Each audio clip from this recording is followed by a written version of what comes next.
കർത്താവേ, അങ്ങ് ഞങ്ങളുടെ മനസ്സ് തുറന്നു തന്നാൽ മാത്രമേ വിശുദ്ധ ലിഖിതങ്ങൾ വേണ്ട വിധത്തോലെ ഗ്രഹിക്കുവാൻ ഞങ്ങൾക്ക് സാധിക്കുകയുള്ളൂ. കർത്താവേ, വിശുദ്ധ ലിഖിതങ്ങൾ ഗ്രഹിക്കുവാൻ തക്കവിധം ഞങ്ങളുടെ കണ്ണുകളെ, ഞങ്ങളുടെ മനസ്സ് തുറന്നു തരണമേ.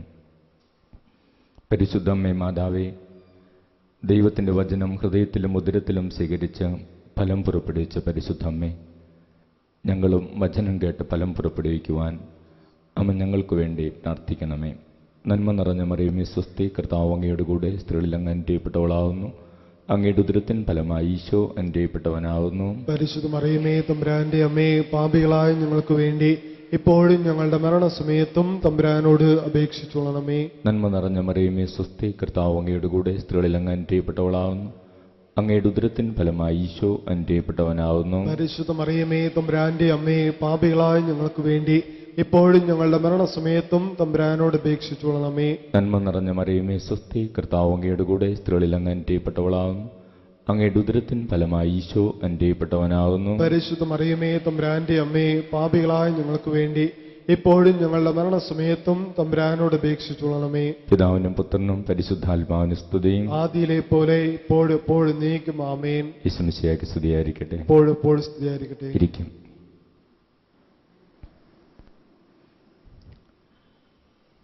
ഈശോയിൽ സ്നേഹബഹുമാനപ്പെട്ട അച്ഛന്മാരെ, ബഹുമാനപ്പെട്ട സിസ്റ്റേഴ്സ്,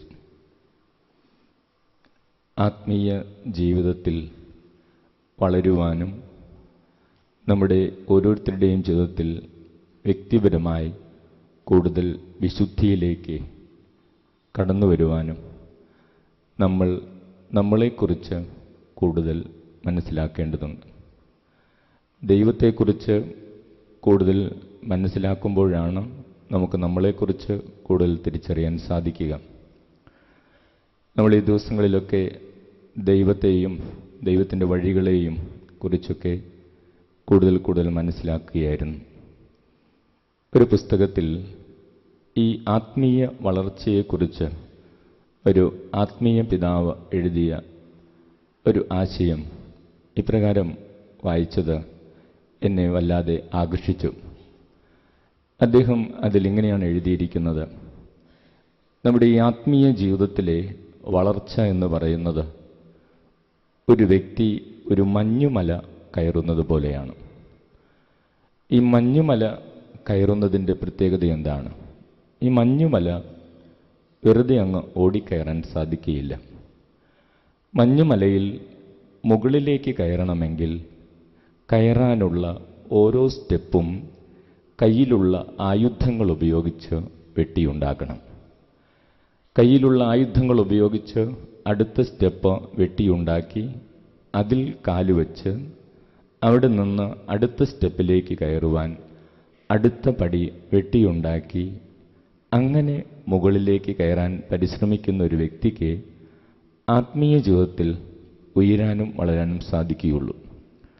ഈ മഞ്ഞുമല കയറ്റത്തിൽ എന്താണ് ഒരു പ്രത്യേകതയുള്ളത്? മഞ്ഞുമല കയറ്റത്തിൽ ആർക്കും ഒരിക്കലും മുകളിലേക്ക് തെന്നി വീഴാനാകില്ല. താഴേക്ക് മാത്രമേ തെന്നി വീഴാൻ സാധിക്കുകയുള്ളൂ. ആർക്കും ഒരിക്കലും മുകളിലേക്ക് തെന്നി വീഴാൻ സാധിക്കുകയില്ല. എന്നാൽ താഴേക്ക് തെന്നി വീഴാൻ സാധിക്കും. താഴേക്ക് തെന്നി വീഴണമെങ്കിൽ നമ്മൾ പ്രത്യേകിച്ചൊന്നും ചെയ്യണമെന്നില്ല, ഒന്നും ചെയ്യാതിരുന്നാൽ മതി.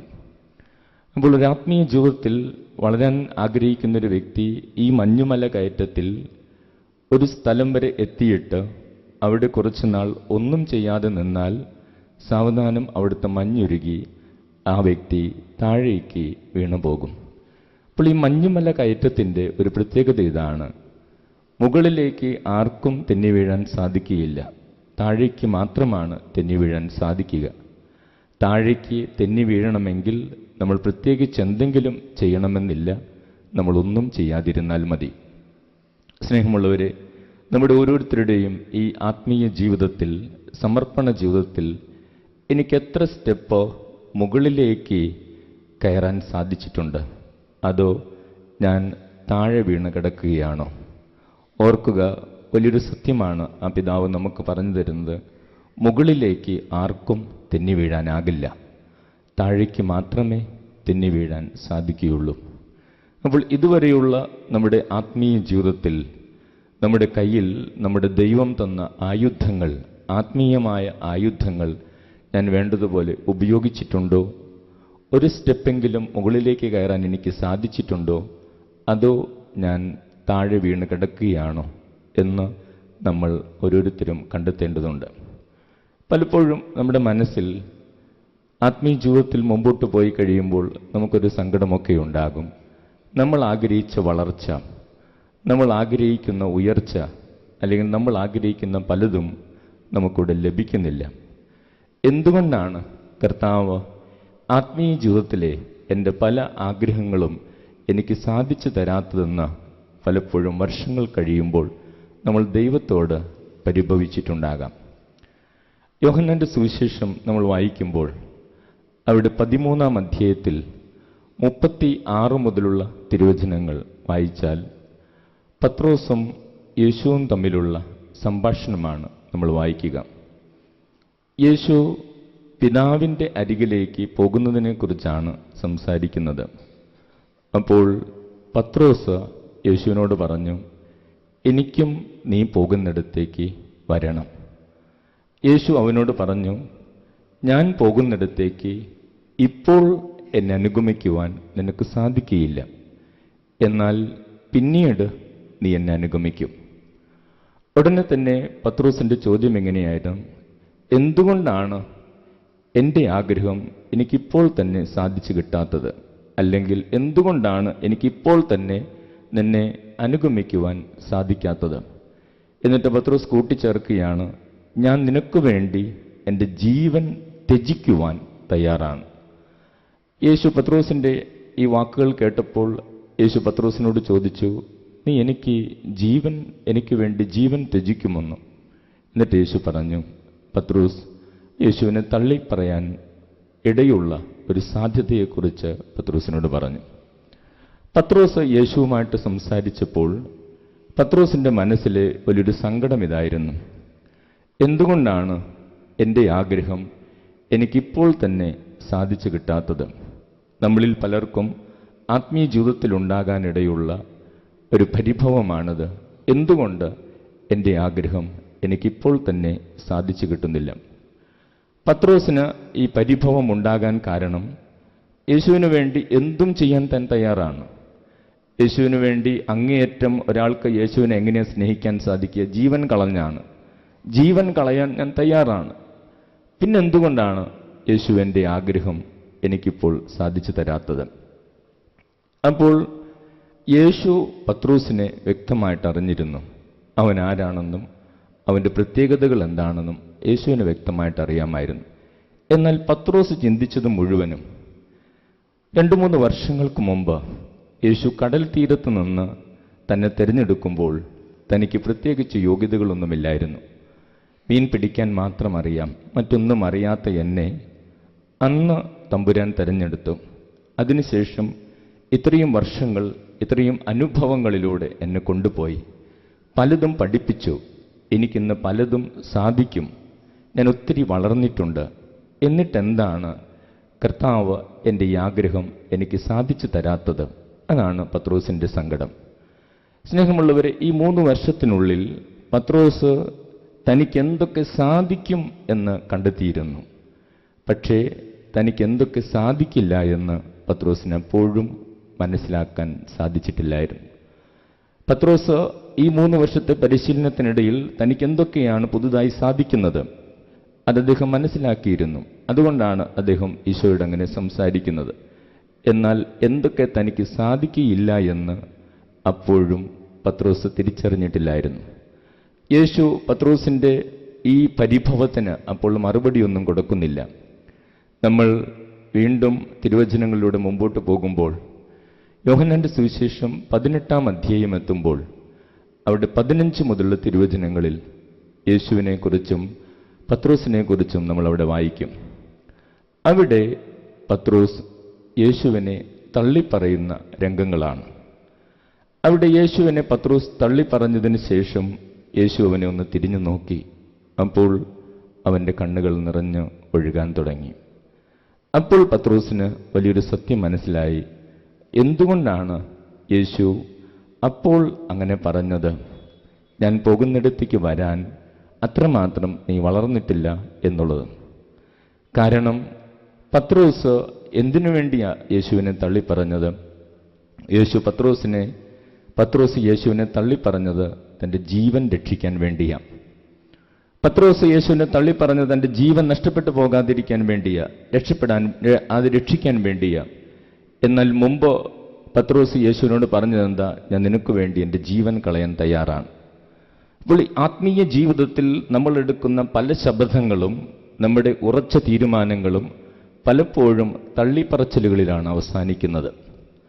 ആത്മീയ ജീവിതത്തിൽ ശബ്ദങ്ങൾ എടുക്കുവാൻ, ഉറച്ച തീരുമാനങ്ങൾ എടുക്കുവാൻ നമുക്കെല്ലാവർക്കും സാധിക്കുന്നുണ്ട്. പക്ഷേ പലപ്പോഴും അത് അവസാനിക്കുന്നത് തള്ളിപ്പറച്ചിലുകളിലാണ്. ഇവിടെ പത്രോസിൻ്റെയും ശബ്ദവും പത്രോസിൻ്റെയും ഉറച്ച തീരുമാനവും അവസാനിക്കുന്നത് തള്ളിപ്പറച്ചിലാണ്. എന്തുകൊണ്ടാണ് പത്രോസിനത് അങ്ങനെ സംഭവിച്ചത്? അല്ലെങ്കിൽ യേശു ഇത് മുൻകൂട്ടി കണ്ടിരുന്നു? സ്നേഹമുള്ളവരെ, അപ്രതീക്ഷിതമായ വീഴ്ചകളിലൂടെ കടന്നുപോയപ്പോഴാണ് പത്രോസ് തനിക്ക് എന്തൊക്കെ സാധിക്കില്ല എന്നുള്ള ഒരു വലിയ സത്യം മനസ്സിലാക്കിയത്.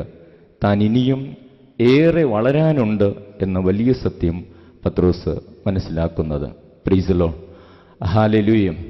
യേശുവേ നന്ദി, യേശുവേ സ്തോത്രം. സ്നേഹമുള്ളവരെ, നമ്മളും ഇതുപോലെ പത്രോസിനെ പോലെ പലപ്പോഴും പരിഭവിക്കുന്നവരാ. എന്തുകൊണ്ടാണ് എൻ്റെ ആഗ്രഹം ആത്മീയ ജീവിതത്തിൽ ഇപ്പോൾ തന്നെ എനിക്ക് സാധിച്ചു കിട്ടാത്തത്? നമ്മളും പല ശപഥങ്ങളും തീരുമാനങ്ങളും എടുക്കുന്നവരാണ്. പക്ഷെ നമ്മുടെ ഓരോരുത്തരുടെയും ജീവിതത്തിലെ അപ്രതീക്ഷിതമായ ഓരോ വീഴ്ചയും, അപ്രതീക്ഷിതമായ നമ്മുടെ ജീവിതത്തിൻ്റെ ഓരോ പരാജയവും നമുക്ക് പറഞ്ഞു തരുന്നൊരു വലിയ സത്യം ഇതാണ്: ഇനിയും നീ ഏറെ വളരാനുണ്ട്, ഇനിയും നീ ഏറെ നിന്നെ തന്നെ മനസ്സിലാക്കാനുണ്ട്. സ്നേഹമുള്ളവരെ, ഭാവനയുടെ തലത്തിൽ, ആശയ തലത്തിൽ എത്ര വലിയ തീരുമാനമെടുക്കാനും നമുക്ക് സാധിക്കും. ജീവൻ കളയാൻ തയ്യാറാണെന്ന് പറയാൻ നമുക്ക് സാധിക്കും. ഭാവനയുടെ തലത്തിൽ അല്ലെങ്കിൽ ആശയ തലത്തിൽ ഞാൻ നിനക്ക് വേണ്ടി അത് ചെയ്യും എന്ന് പറയാൻ നമുക്കെല്ലാവർക്കും സാധിക്കും. പക്ഷേ പ്രവൃത്തിയുടെ തലത്തിൽ അതെത്തണമെങ്കിൽ അത് നമ്മെക്കൊണ്ട് മാത്രം സാധിക്കുകയില്ല. നമ്മൾ വളരെയധികം ആത്മീയ ശക്തി കൊണ്ട് നിറഞ്ഞാൽ മാത്രമേ നമുക്ക് അപ്രകാരം നമ്മൾ ആഗ്രഹിക്കുന്നത് പോലെ പ്രവർത്തിക്കുവാൻ സാധിക്കുകയുള്ളൂ. Praise the Lord. അപ്പോൾ സ്നേഹമുള്ളവരെ, ഇവിടെ കർത്താവ് പത്രോസിന്റെ ജീവിതത്തിൽ വാസ്തവത്തിൽ എന്താണ് അനുവദിച്ചത്? പത്രോസിനോട് കർത്താവ് പറഞ്ഞു, ഇപ്പോൾ നിനക്കത് സാധിക്കുകയില്ല, എന്നാൽ നിനക്ക് പിന്നീട് സാധിക്കും. നമ്മൾ എന്ന് പറഞ്ഞതിൻ്റെ അർത്ഥം എന്താണ്? നീ കുറച്ചുകൂടെ വളരാനുണ്ട്, വളർന്നു കഴിയുമ്പോൾ നിനക്കത് സാധിക്കും. കർത്താവ് ഒരിക്കലും സാധിക്കില്ല എന്ന് പത്രോസിനോട് പറഞ്ഞില്ല. പക്ഷേ കാത്തിരിക്കുവാൻ പത്രോസ് തയ്യാറായില്ല. ജീവിതത്തിൽ ദൈവം, നമ്മുടെ ഓരോരുത്തരുടെയും ജീവിതത്തിൽ ദൈവം നമ്മുടെ ചില ആഗ്രഹങ്ങൾ സാധിച്ചു കിട്ടുവാൻ കാലതാമസം വരുത്തുമ്പോൾ, അല്ലെങ്കിൽ ദൈവം നമ്മുടെ ജീവിതത്തിൽ ഒരു ശൂന്യസ്ഥലം അനുവദിക്കുമ്പോൾ, നമ്മൾ ദൈവത്തിന് മുമ്പേ ഓടി ആ ശൂന്യസ്ഥലം നികത്തരുത്. ദൈവം നമ്മുടെ ജീവിതത്തിൽ ചില കാര്യങ്ങൾ നടക്കുവാൻ, ചില മേഖലകളിൽ വളർച്ച കിട്ടുവാൻ ദൈവം നമ്മളെ പ്രത്യേകമായ ചില പദ്ധതികളിലൂടെ കണ്ടുപോകുമ്പോൾ, നമ്മൾ പലപ്പോഴും നമുക്ക് ദൈവം അനുവദിക്കുന്ന ഈ ശൂന്യസ്ഥലങ്ങളെ നികത്തുവാൻ നമ്മൾ ദൈവത്തിന് മുമ്പേ ഓടുകയാണ്. അതാണ് പത്രോസ് പരിഭവത്തിലൂടെ യേശുവിനോട് പ്രകടിപ്പിച്ചത്. എന്തുകൊണ്ടാണ് എൻ്റെ ആഗ്രഹം എനിക്ക് ഇപ്പോൾ തന്നെ സാധിച്ചു തരാത്ത? ജീവിതത്തിൽ ദൈവം നമ്മുടെ ജീവിതത്തിൽ ഒരു ശൂന്യസ്ഥലം അനുവദിക്കുന്നുണ്ടെങ്കിൽ, ഒരു ആഗ്രഹം നമ്മൾ വിചാരിക്കുമ്പോൾ നടക്കുന്നില്ല എങ്കിൽ, തീർച്ചയായും ദൈവത്തിനൊരു പദ്ധതിയുണ്ട്. നമ്മൾ കാത്തിരിക്കേണ്ടതുണ്ട്. അതിന് നമ്മൾ കാത്തിരുന്നില്ല എങ്കിൽ തീർച്ചയായും നമ്മുടെ ജീവിതം പലവിധത്തിലുള്ള പ്രതിസന്ധികളിലൂടെ കടന്നുപോകും. പത്രോസിന്റെ ജീവിതത്തിൻ്റെയും അപ്രതീക്ഷിതമായ പരാജയത്തിലൂടെ പത്രോസ് തിരിച്ചറിയുന്നതാണ്. സ്നേഹമുള്ളവരെ, നമ്മൾ പത്രോസ് ചിന്തിച്ചതെല്ലാം തൻ്റെ ആദ്യത്തെ തെരഞ്ഞെടുപ്പിനെ കുറിച്ച്. നമ്മുടെ എല്ലാവരുടെ ജീവിതത്തിൽ അങ്ങനെയാണ്. ഈ ശിഷ്യത്വത്തിൽ ഒരു ആദ്യ തെരഞ്ഞെടുപ്പുണ്ട്. അത് ദൈവം നമ്മളെ എല്ലാവരെയും അങ്ങോട്ടേക്ക് ആകർഷിച്ച്, നമ്മുടെ യോഗ്യതകളൊന്നും പ്രത്യേകിച്ച് നോക്കാതെ ദൈവം നമ്മളെ ഈ വിളിയിലേക്ക് ആനയിച്ച്, ദൈവം നമ്മളെ സ്നേഹിച്ച് നമ്മളെ വളർത്തും. എന്നാൽ ഈ ശിഷ്യത്വത്തിലുള്ള രണ്ടാമത്തെ ഒരു ഘട്ടമുണ്ട്. രണ്ടാമത്തെ ആ ഘട്ടത്തിൽ ദൈവത്തെക്കുറിച്ച് കൂടുതൽ അറിവ് നൽകി, തന്നെ തന്നെ കുറിച്ചുള്ള കൂടുതൽ അറിവ് നൽകിയിട്ടേ ആ രണ്ടാം ഘട്ടത്തിലെ വളർച്ചയിലേക്ക് നമ്മളെ കൊണ്ടുപോവുകയുള്ളൂ. അവിടെ പത്രോസിന്റെ ജീവിതത്തിൽ അതാ സംഭവിക്കുന്നത്. ആദ്യത്തെ തെരഞ്ഞെടുപ്പൊക്കെ വളരെ ഈസി ആയിരുന്നു. കടൽ തീരത്തുനിന്ന് തെരഞ്ഞെടുത്തു. അവന്റെ പ്രത്യേകതകളെയൊന്നും യേശു കാര്യമായിട്ട് നോക്കിയില്ല. പക്ഷേ അടുത്ത ഘട്ടത്തിലേക്ക്, ശിഷ്യത്വത്തിന്റെ വളർച്ചയിലേക്ക് കർത്താവ് കൊണ്ടുപോകുന്നതിന് മുമ്പ് അവനെ വിശുദ്ധീകരിച്ചിട്ട് അവന്റെ കുറവുകൾ ബോധ്യപ്പെടുത്തി കൊടുത്തിട്ട് അവിടെ ദൈവത്തിന്റെ ശക്തി പകർന്നിട്ടാണ് കർത്താവ് നൽകുന്നത്. നമ്മുടെ എല്ലാവരുടെ ജീവിതത്തിൽ സംഭവിക്കുന്നതും സംഭവിക്കേണ്ടതുമായ ഒരു കാര്യമാണത്.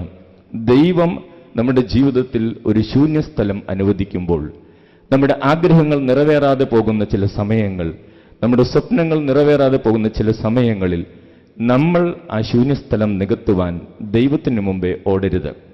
അങ്ങനെ ഓടിയാൽ അത് അസ്വസ്ഥതകളിൽ ചെന്ന് അവസാനിക്കും. നമ്മൾ നമ്മളെ തന്നെ കൂടുതൽ മനസ്സിലാക്കേണ്ടതുണ്ട്. ദൈവം ഒരു ശൂന്യസ്ഥലം എനിക്ക് അനുവദിക്കുന്നുണ്ടെങ്കിൽ എന്തൊക്കെയോ എന്നോട് ദൈവത്തിന് പറയാനുണ്ട്.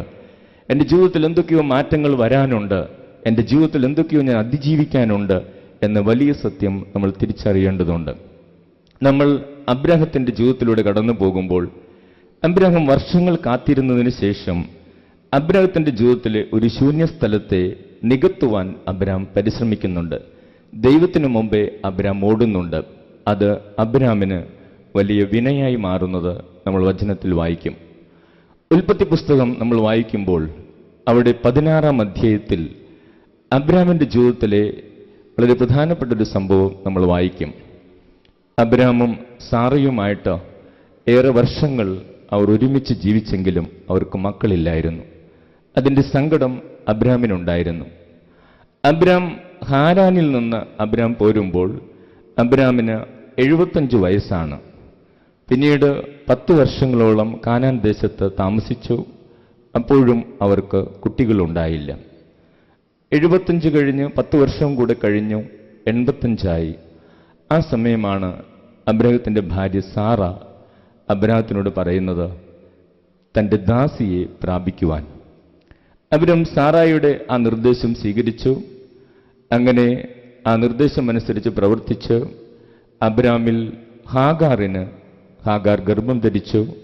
അങ്ങനെ ഒരു കുഞ്ഞിന് ഗർഭം ധരിച്ചു എന്നറിഞ്ഞപ്പോൾ അവൾ അല്പം അഹങ്കാരിയായി മാറി തൻ്റെ യജമാനത്തിയോട് മോശമായി പെരുമാറാൻ തുടങ്ങി. അവരുടെ കുടുംബത്തിൽ കുറെ കലഹങ്ങളുണ്ടായി. അതിനെ തുടർന്ന് അബ്രാം കുറെ സങ്കടപ്പെടുന്നതാണ് നമ്മൾ വചനത്തിൽ വായിക്കുക. സ്നേഹമുള്ളവരെ, ആ വചനഭാഗങ്ങളിലൂടെ നമ്മൾ കടന്നു പോകുമ്പോൾ ചില പാഠങ്ങൾ നമുക്ക് പഠിക്കാനുണ്ട്. ഒന്ന്, ദൈവം അബ്രാമുമായിട്ടൊരു ഉടമ്പടി, ഉൽപ്പത്തി പുസ്തകം 15-ാം അധ്യായത്തിന്റെ തലക്കെട്ട് തന്നെ അബ്രാമുമായിട്ട് ഉടമ്പടി എന്നാണ്. അവിടെ വെച്ച് ദൈവം ശക്തിപ്പെടുത്തി പറയുന്നുണ്ട്, ഞാൻ നിനക്കിതെല്ലാം നിറവേറ്റി തരും, നിന്റെ ജീവിതത്തിൽ നിനക്കൊരു കുറവും ഉണ്ടാകില്ല, മക്കളെ നൽകും, എല്ലാം ദൈവം പറയുന്നുണ്ട്. പക്ഷെ എങ്കിൽ പോലും തുടർന്ന് പ്രാക്ടിക്കലായിട്ട് പ്രായോഗിക ജീവിതത്തിൽ ചിന്തിച്ചു നോക്കിയപ്പോൾ അബ്രാം സാവധാനം നിരാശയിലേക്ക് പോവുകയാണ്. സ്നേഹമുള്ളവരെ, അബ്രാം ഈ ഒരു കാര്യത്തിൽ സാറയോട് സഹകരിച്ചപ്പോൾ അബ്രാമിന്റെ ജീവിതത്തിൽ നിന്ന് ചില കാര്യങ്ങൾ പഠിക്കാനുണ്ട് എന്ന് ഞാൻ പറഞ്ഞു. ഒന്നാമത്തെ കാര്യം, നമുക്ക് അബ്രാമിന്റെ ജീവിതത്തിൽ നിന്ന് പഠിക്കാനുള്ള ഒന്നാമത്തെ കാര്യം ഇതാണ്: അബ്രാം കാത്തിരിക്കുവാൻ തയ്യാറായില്ല. ദൈവം വ്യക്തമായ വാഗ്ദാനം നൽകിയതാണ്, ഉറപ്പ് കൊടുത്തതാണ്.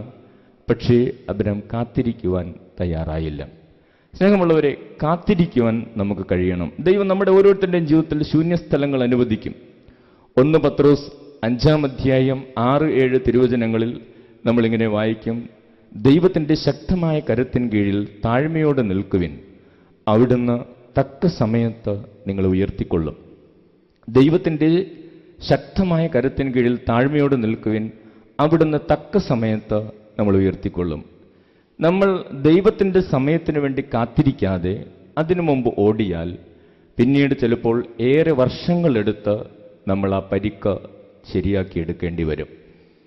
സ്നേഹമുള്ളവരെ, ഞാൻ ഓർക്കുക, ഒരിക്കൽ ഒരു സിസ്റ്റർ അവരുടെ മഠത്തിൽ അവർ ഈ പണപരമായ കാര്യങ്ങളാണ് കൈകാര്യം ചെയ്തുകൊണ്ടിരുന്നത്. നമ്മൾ അതിനിടയിൽ ഈ സിസ്റ്റർ ഒരു തെറ്റ് ചെയ്തിട്ടില്ല. പണപരമായ കാര്യത്തിൽ ഒരു തെറ്റിദ്ധാരണ അവിടെ ഉണ്ടായി. തെറ്റിദ്ധാരണയുണ്ടായി. പലരും ഈ സിസ്റ്റർ ആ പണം എന്തോ ചെയ്തു എന്നൊക്കെ പറഞ്ഞ് സിസ്റ്ററിനെ കുറ്റപ്പെടുത്താൻ തുടങ്ങി. സിസ്റ്റർ ചെയ്യാത്ത കാര്യമായതുകൊണ്ട് സിസ്റ്ററിന് ഏറെ സങ്കടമായി. ആ ദിവസങ്ങളിൽ സിസ്റ്ററിനെ ഞാൻ കണ്ടപ്പോൾ ആ സിസ്റ്ററിനോട് ഞാൻ പറഞ്ഞു, സിസ്റ്ററെ, ഇപ്പോൾ ഒരു തീരുമാനമെടുക്കാതെ കാത്തിരിക്കുക, കുറച്ചുകൂടെ കാത്തിരിക്കുക, എടുത്തു ചാടി ഒന്നും ചെയ്യാതിരിക്കുക, ദൈവം തന്നെ എല്ലാം ക്രമീകരിച്ചു തരും. പക്ഷെ കുറച്ച് ദിവസങ്ങൾ കൂടെ കഴിഞ്ഞപ്പോൾ ആ സിസ്റ്ററിന് കാത്തിരിക്കുവാൻ തയ്യാറല്ലായിരുന്നു. ഞാൻ ഇത്രയും കഷ്ടപ്പെട്ട് ഈ മഠത്തിൻ്റെ ഈ കോൺഗ്രിഗേഷന് വേണ്ടി ജീവിച്ചിട്ട് ഇങ്ങനെയൊക്കെയല്ലേ പറയുന്നത് എന്ന് പറഞ്ഞ ആ സിസ്റ്റർ അവിടെ നിന്ന് വീട്ടിലേക്ക് പോയി. അങ്ങനെ വീട്ടിൽ ചെന്നു കുറച്ച് നാളുകൾ വീട്ടിൽ നിന്നു. അതൊക്കെ കഴിഞ്ഞപ്പോൾ സിസ്റ്ററിന് വാസ്തവത്തിൽ ഒരു വിവാഹ ജീവിതത്തിലേക്ക് പോകാനോ മറ്റു കാര്യങ്ങൾക്കൊന്നും താല്പര്യമില്ലായിരുന്നു. ഇങ്ങനെയൊരു വാശിക്കും ദേഷ്യത്തിനും കാത്തിരിക്കാതെ എടുത്തു ചാടിപ്പോയതാണ്. കുറച്ചുനാൾ വീട്ടിൽ നിൽക്കാൻ തുടങ്ങിയപ്പോൾ വീട്ടുകാരെല്ലാവരും പറയുന്നു, ഇങ്ങനെ വീട്ടിൽ നിന്നാൽ എങ്ങനെയാണ് ശരിയാവുക എന്നൊക്കെ പറഞ്ഞ് അവർ നിർബന്ധിച്ച് ഒരു വിവാഹം കഴിപ്പിച്ചു. ആ വിവാഹ ജീവിതത്തിലൂടെ കടന്നു പോയിട്ട് ഈ വ്യക്തിക്ക് സന്തോഷം കണ്ടെത്താനും സാധിക്കുന്നില്ല, സഹകരിക്കാനും സ്നേഹത്തോടെ മുമ്പോട്ട് പോകാനും സാധിക്കില്ല. വീണ്ടും കണ്ണീരോടുകൂടെ ഒന്ന് പറയുകയാണ്, അച്ഛാ, കുറച്ചുകൂടെ കാത്തിരുന്നാൽ മതിയായിരുന്നു, എനിക്കിപ്പോൾ എൻ്റെ എല്ലാ സ്വസ്ഥതയും പോയി. ജീവിതത്തിൽ ചിലപ്പോൾ നമ്മൾ കുറച്ച് കാത്തിരിക്കേണ്ട സമയങ്ങളുണ്ട്. പക്ഷേ നമ്മൾ പലപ്പോഴും കാത്തിരിക്കുകയില്ല. വികാരവിചാരങ്ങളുടെ സമ്മർദ്ദങ്ങളിൽ നമ്മൾ പെട്ടെന്ന് ആ സമയത്ത് നമ്മുടെ ബുദ്ധി പറയുന്ന പ്രവർത്തിക്കുന്നു. അബ്രഹാമിൻ്റെ ജീവിതത്തിലും അതാണ് സംഭവിച്ചത്. ഓറൽ റോബർട്ട്സൺ എന്ന് പറയുന്ന ഒരു എഴുത്തുകാരനുണ്ട്. അദ്ദേഹത്തിൻ്റെ വളരെ പ്രശസ്തമായൊരു പുസ്തകമാണ് വെയിറ്റിംഗ് ഫോർ ഡ്യൂ സീസൺ എന്ന പുസ്തകം. Waiting for due season. അതിൽ അദ്ദേഹം പറയുന്നൊരു മനോഹരമായ ആശയം ഇതാണ്: നമ്മൾ പ്രകൃതിയിലേക്ക് നോക്കുമ്പോൾ പ്രകൃതിയിൽ പല മാറ്റങ്ങൾ നടക്കാറുണ്ട്. ഒരു മഞ്ഞുകാലമുണ്ട്, ഒരു മഴക്കാലമുണ്ട്, ഒരു വേനൽക്കാലമുണ്ട്, വരൾച്ചയുടെ കാലങ്ങളുണ്ട്. ജീവിതത്തിൽ നമ്മൾ പ്രകൃതിയിലേക്ക് നോക്കി വേനൽ കുറച്ച് നീണ്ടുപോകുമ്പോൾ മനുഷ്യരാരും പോയി ആത്മഹത്യ ചെയ്യാറില്ല. വേനൽ നീണ്ടുപോയി, ഇനി ആകെ പ്രതിസന്ധിയാകും എന്ന് പറഞ്ഞ് ആരും പോയി ആത്മഹത്യ ചെയ്യാറില്ല. മഴക്കാലം കുറേ നീണ്ട് വെള്ളപ്പൊക്കങ്ങളൊക്കെ ഉണ്ടായി പ്രതിസന്ധികളുണ്ടാകുമ്പോഴും മനുഷ്യരാരും പോയി ആത്മഹത്യ ചെയ്യാറില്ല. മനുഷ്യൻ്റെ പ്രതീക്ഷ എന്താണ്? ഈ വേനൽക്കാലം മാറും, ഒരു മഴക്കാലം ഉണ്ടാകും. മഴക്കാലത്താണെങ്കിലും മനുഷ്യൻ്റെ പ്രതീക്ഷ എന്താണ്? ഈ മഴക്കാലം മാറും, ഒരു വേനൽക്കാലം. അപ്പോൾ ഈ പ്രകൃതിയിലേക്ക് നോക്കുമ്പോൾ മനുഷ്യൻ എപ്പോഴും കാത്തിരിക്കാൻ തയ്യാറാണ്. വേനലിൻ്റെ നാളുകളിൽ ഒരു മഴയ്ക്ക് വേണ്ടി കാത്തിരിക്കാൻ തയ്യാറാണ്. മഴയുടെ നാളുകളിൽ നമ്മളൊരു വേനലിന് വേണ്ടി കാത്തിരിക്കാൻ തയ്യാറാണ്. എന്നിട്ട് ആ എഴുത്തുകാരൻ നമ്മോട് ചോദിക്കുന്ന ഒരു ചോദ്യം ഇതാണ്: പ്രകൃതിയിലെ മാറ്റങ്ങൾക്ക് വേണ്ടി കാത്തിരിക്കുവാൻ നിങ്ങൾ തയ്യാറാണെങ്കിൽ എന്തുകൊണ്ട് ജീവിതത്തിലെ നല്ല കാലങ്ങൾക്ക് വേണ്ടി നിങ്ങൾക്ക് കാത്തിരുന്നുകൂടാ? ദൈവം ജീവിതത്തിൽ ഇടപെടുന്ന നല്ല സമയത്തിന് വേണ്ടി, ദൈവത്തിൻ്റെ തക്ക സമയത്തിന് വേണ്ടി എന്തുകൊണ്ട് നിങ്ങൾക്ക് കാത്തിരുന്നുകൂടാ? തീർച്ചയായും ജീവിതത്തിൽ ഒരു കഷ്ടകാലമുണ്ടെങ്കിൽ തീർച്ചയായും ദൈവം ഒരു നല്ല കാലം ഒരുക്കി വച്ചിട്ടുണ്ട്. ജീവിതത്തിൽ ഒരു ശൂന്യതയുടെ നാളുകൾ ഉണ്ടെങ്കിൽ ദൈവം തീർച്ചയായും അവിടെ ഒരു സമൃദ്ധിയുടെ കാലം നമുക്ക് ഒരുക്കി വച്ചിട്ടുണ്ട്. പ്രകൃതിയുടെ മാറ്റങ്ങൾക്ക് വേണ്ടി കാത്തിരിക്കാൻ സാധിക്കുന്ന നിങ്ങൾക്ക് എന്തുകൊണ്ട് ജീവിതത്തിലെ മാറ്റങ്ങൾക്ക് വേണ്ടി കാത്തിരുന്നുകൂടാ? എന്നിട്ട് ആ പുസ്തകത്തിൽ അദ്ദേഹം മനോഹരമായി എഴുതി വച്ചിരിക്കുന്ന ഒരു സെന്റൻസ് ഇങ്ങനെയാണ്: God's due season will not be too early or too late for your needs. ദൈവത്തിൻ്റെ തക്ക സമയം എൻ്റെ ആവശ്യങ്ങളിൽ നിന്ന് ഒട്ടും നേരത്തെയുമായിരിക്കുകയില്ല, ഒട്ടും വൈകിയുമായിരിക്കുകയില്ല. അതേ സ്നേഹമുള്ളവർ, ദൈവത്തിൻ്റെ തക്ക സമയം നിന്റെ ആവശ്യങ്ങളിൽ നിന്ന് ഒട്ടും നേരത്തെയുമായിരിക്കുകയില്ല, ഒട്ടും വൈകിയുമായിരിക്കുകയില്ല. ദൈവത്തിൻ്റെ തക്ക സമയത്തിന് നമ്മൾ കാത്തിരിക്കേണ്ടതുണ്ട്. അപ്പോൾ കർത്താവിൻ്റെ തിരുവചനം നമുക്ക് പറഞ്ഞു തരുന്ന വലിയൊരു സത്യം ഇതാണ്: ദൈവം എൻ്റെ ജീവിതത്തിൽ ഒരു ശൂന്യസ്ഥലം അനുവദിച്ചിട്ടുണ്ടെങ്കിൽ, എനിക്ക് പിടികിട്ടാത്ത അനുഭവങ്ങൾ, എനിക്ക് മനസ്സിലാക്കാൻ സാധിക്കാത്ത അനുഭവങ്ങൾ, അങ്ങനെയുള്ള സമയങ്ങളിലൂടെ ഞാൻ കാത്തിരിക്കേണ്ടി വന്നാൽ തീർച്ചയായും ദൈവത്തിന് എന്തൊരു ഉദ്ദേശമുണ്ട്, ദൈവത്തിനൊരു പദ്ധതിയുണ്ട്. അവിടെ കാത്തിരിക്കുവാൻ നമ്മൾ തയ്യാറാകേണ്ടതുണ്ട്. അബ്രാമിന് അത് സാധിച്ചില്ല. അതാണ് അബ്രാമിൻ്റെ ജീവിതത്തിൽ അന്ന് ആ കാര്യത്തിൽ സംഭവിച്ചൊരു വീഴ്ച. വീണ്ടും അബ്രാമിൻ്റെ ജീവിതത്തെക്കുറിച്ച് നമ്മൾ ചിന്തിക്കുമ്പോൾ രണ്ടാമത്തെ ഒരു കാര്യം നമ്മൾ അബ്രാമിൽ നിന്ന് പഠിക്കാനുള്ളത്, അങ്ങനെ ചെയ്യാതിരിക്കുവാൻ പഠിക്കാനുള്ള കാര്യം, അബ്രാം സാറായുടെ ഉപദേശം കിട്ടിയ ഉടനെ അധികം ആലോചിക്കാതെ പ്രവർത്തിക്കുകയാണ്. സ്നേഹമുള്ളവരൊന്ന് ആലോചിച്ച് നോക്കിയാൽ അബ്രാം എത്ര വലിയ മനുഷ്യനാണ്, വിശ്വാസികളുടെ പിതാവാണ്. ഇത്രയും വലിയ മനുഷ്യൻ, ദൈവം ഇത്രയും സ്നേഹിക്കുന്ന ആ മനുഷ്യനോട് ഒരു ദിവസം ഭാര്യ വിളിച്ചു പറയുകയാണ്, എനിക്ക് ഇനി കുഞ്ഞുങ്ങളുണ്ടാകുമെന്ന് തോന്നുന്നില്ല, നിങ്ങൾ എൻ്റെ ദാസിയെ പ്രാപിക്കുക എന്ന് പറയുമ്പോൾ ഈ അബ്രാം ഒരു മടിയും പറയുന്നില്ല. നമ്മൾ വചനത്തിലൂടെ കടന്നു പോകുമ്പോൾ അദ്ദേഹം ഒരു മടിയും പറയുന്നില്ല. അദ്ദേഹം ആ ഭാര്യ പറഞ്ഞത് ഉടനടി പ്രവർത്തിക്കുക. ഒരു പക്ഷേ നമുക്കിങ്ങനെ ഒരു തോന്നിപ്പോകും, അദ്ദേഹം ആഗ്രഹിച്ചിരുന്ന കാര്യം ഭാര്യ പറഞ്ഞപ്പോൾ പെട്ടെന്ന് പ്രവർത്തിച്ചു എന്ന് നമുക്ക് തോന്നിപ്പോകും. സ്നേഹമുള്ളവരെ, എന്തുകൊണ്ട് ഈ ദൈവിക മനുഷ്യന് അതൊരു പ്രാർത്ഥനയിലൂടെ തീരുമാനമെടുക്കാൻ കഴിയാതെ പോയി? അത് അബ്രാമിന്റെ ജീവിതത്തിലെ ഈ കാര്യത്തിൽ ഒരു വീഴ്ചയായിരുന്നു. ഒരു കാര്യം മറ്റുള്ളവരിൽ നിന്ന് ഒരു ഉപദേശം കിട്ടിയപ്പോൾ അത് പ്രായോഗികമാണെന്ന് തോന്നിയാൽ പോലും അത് ദൈവവുമായിട്ട് ആലോചിക്കുവാൻ അബ്രാം തയ്യാറായില്ല. അത് അദ്ദേഹത്തിൻ്റെ ജീവിതത്തിലെ ഒരു വീഴ്ചയായിരുന്നു. ഈ ശൂന്യസ്ഥലം അദ്ദേഹം നികത്തുവാൻ നോക്കിയതിൻ്റെ ഒരു മേഖലയായിരുന്നു. സ്നേഹമുള്ളവരെ, ഇങ്ങനെ അബ്രാം പ്രവർത്തിച്ചതുകൊണ്ട് പിന്നെ എന്താ സംഭവിക്കുന്നത്? പിന്നീടുള്ള വചനഭാഗം നമ്മൾ വായിച്ചാൽ അബ്രാമിൻ്റെയും സാറായുടെയും ജീവിതത്തിൽ സമാധാനം നഷ്ടപ്പെട്ടു പോയി. അവിടെ വചനത്തിൽ പിന്നീട് എഴുതിയിരിക്കുകയാണ്, സാറ അബ്രാമിനോട് ഇങ്ങനെയാണ് പറയുന്നത്, നിങ്ങളാണ് എൻ്റെ ദുരിതത്തിന് കാരണക്കാരൻ. സ്നേഹമുള്ളവരെ, വചനം വായിക്കുമ്പോൾ നമ്മൾ അതിശയിക്കും. സാറ അബ്രാമിനോട് പറയാം, നിങ്ങളാണ് എൻ്റെ ദുരിതത്തിന് കാരണക്കാരൻ. എന്നാൽ വാസ്തവത്തിൽ അബ്രാം അല്ല സാറയുടെ ദുരിതത്തിന് കാരണക്കാരൻ. ഇത് ആവിഷ്കരിക്കുന്നതും ഈ പദ്ധതി ആവിഷ്കരിക്കുന്നതും ഇത് നടപ്പിലാക്കാൻ അബ്രാമിനോട് പറയുന്നതുമെല്ലാം ഈ സ്ത്രീയാണ്. പക്ഷേ കാര്യങ്ങൾ കൈവിട്ടു പോയപ്പോൾ ഈ സ്ത്രീ അബ്രാമിനെ കുറ്റപ്പെടുത്തുകയാണ്. ഈ സ്ത്രീ സാറ അബ്രാമിനോട് പറയുക, നിങ്ങളാണ് എൻ്റെ ദുരിതത്തിന് കാരണക്കാരൻ, നിങ്ങൾ കാരണമാണ് ഇപ്പോൾ ഈ വീട്ടിലെ സമാധാനം പോയത്.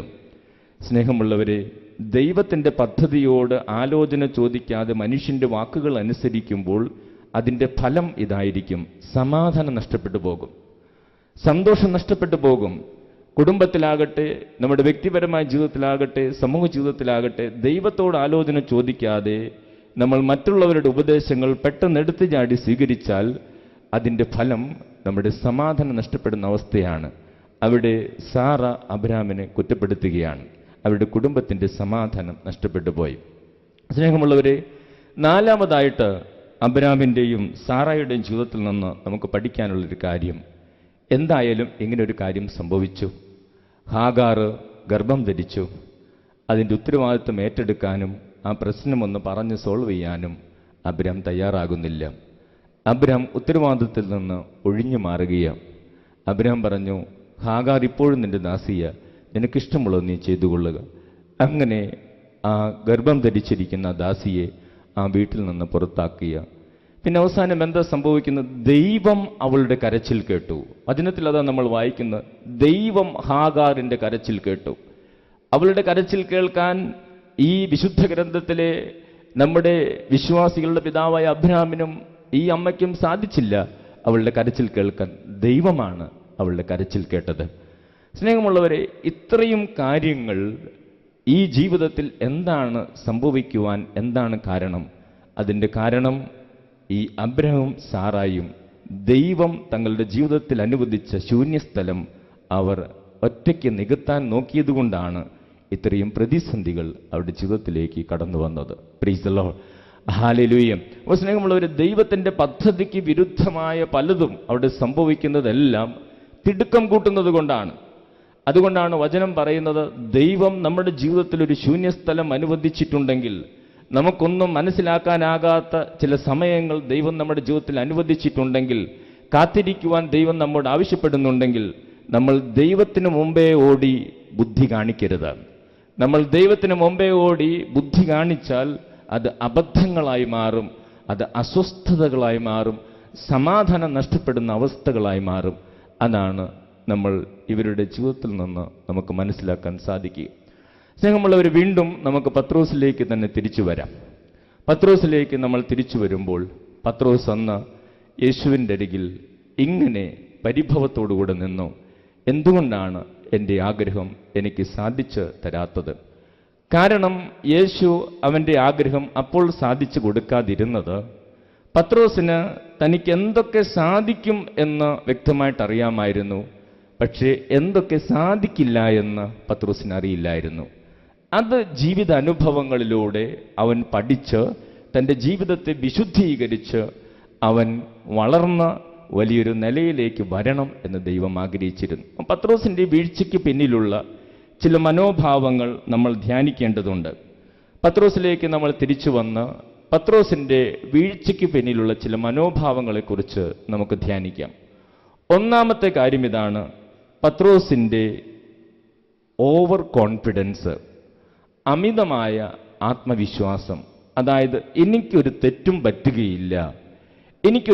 പറ്റുകയില്ല എന്ന ചിന്ത പത്രോസിനുണ്ടായിരുന്നു. നമ്മൾ വചനത്തിൽ അത് വായിക്കും. മത്തായിയുടെ സുവിശേഷം 26-ാം അധ്യായം 33-ാം തിരുവചനത്തിൽ പത്രോസിൻ്റെ വാക്ക് നമ്മൾ വായിക്കും. എല്ലാവരും നിന്നിൽ ഇടറിയാലും ഞാൻ നിന്നിൽ ഇടറുകയില്ല. ഈ ശിഷ്യന്മാരെല്ലാവരും നിന്നിൽ ഇടറിയാലും, അവർ നിന്നെ തള്ളിപ്പറഞ്ഞാലും ഉപേക്ഷിച്ചാലും ഞാൻ നിന്നിൽ ഇടറുകയില്ല.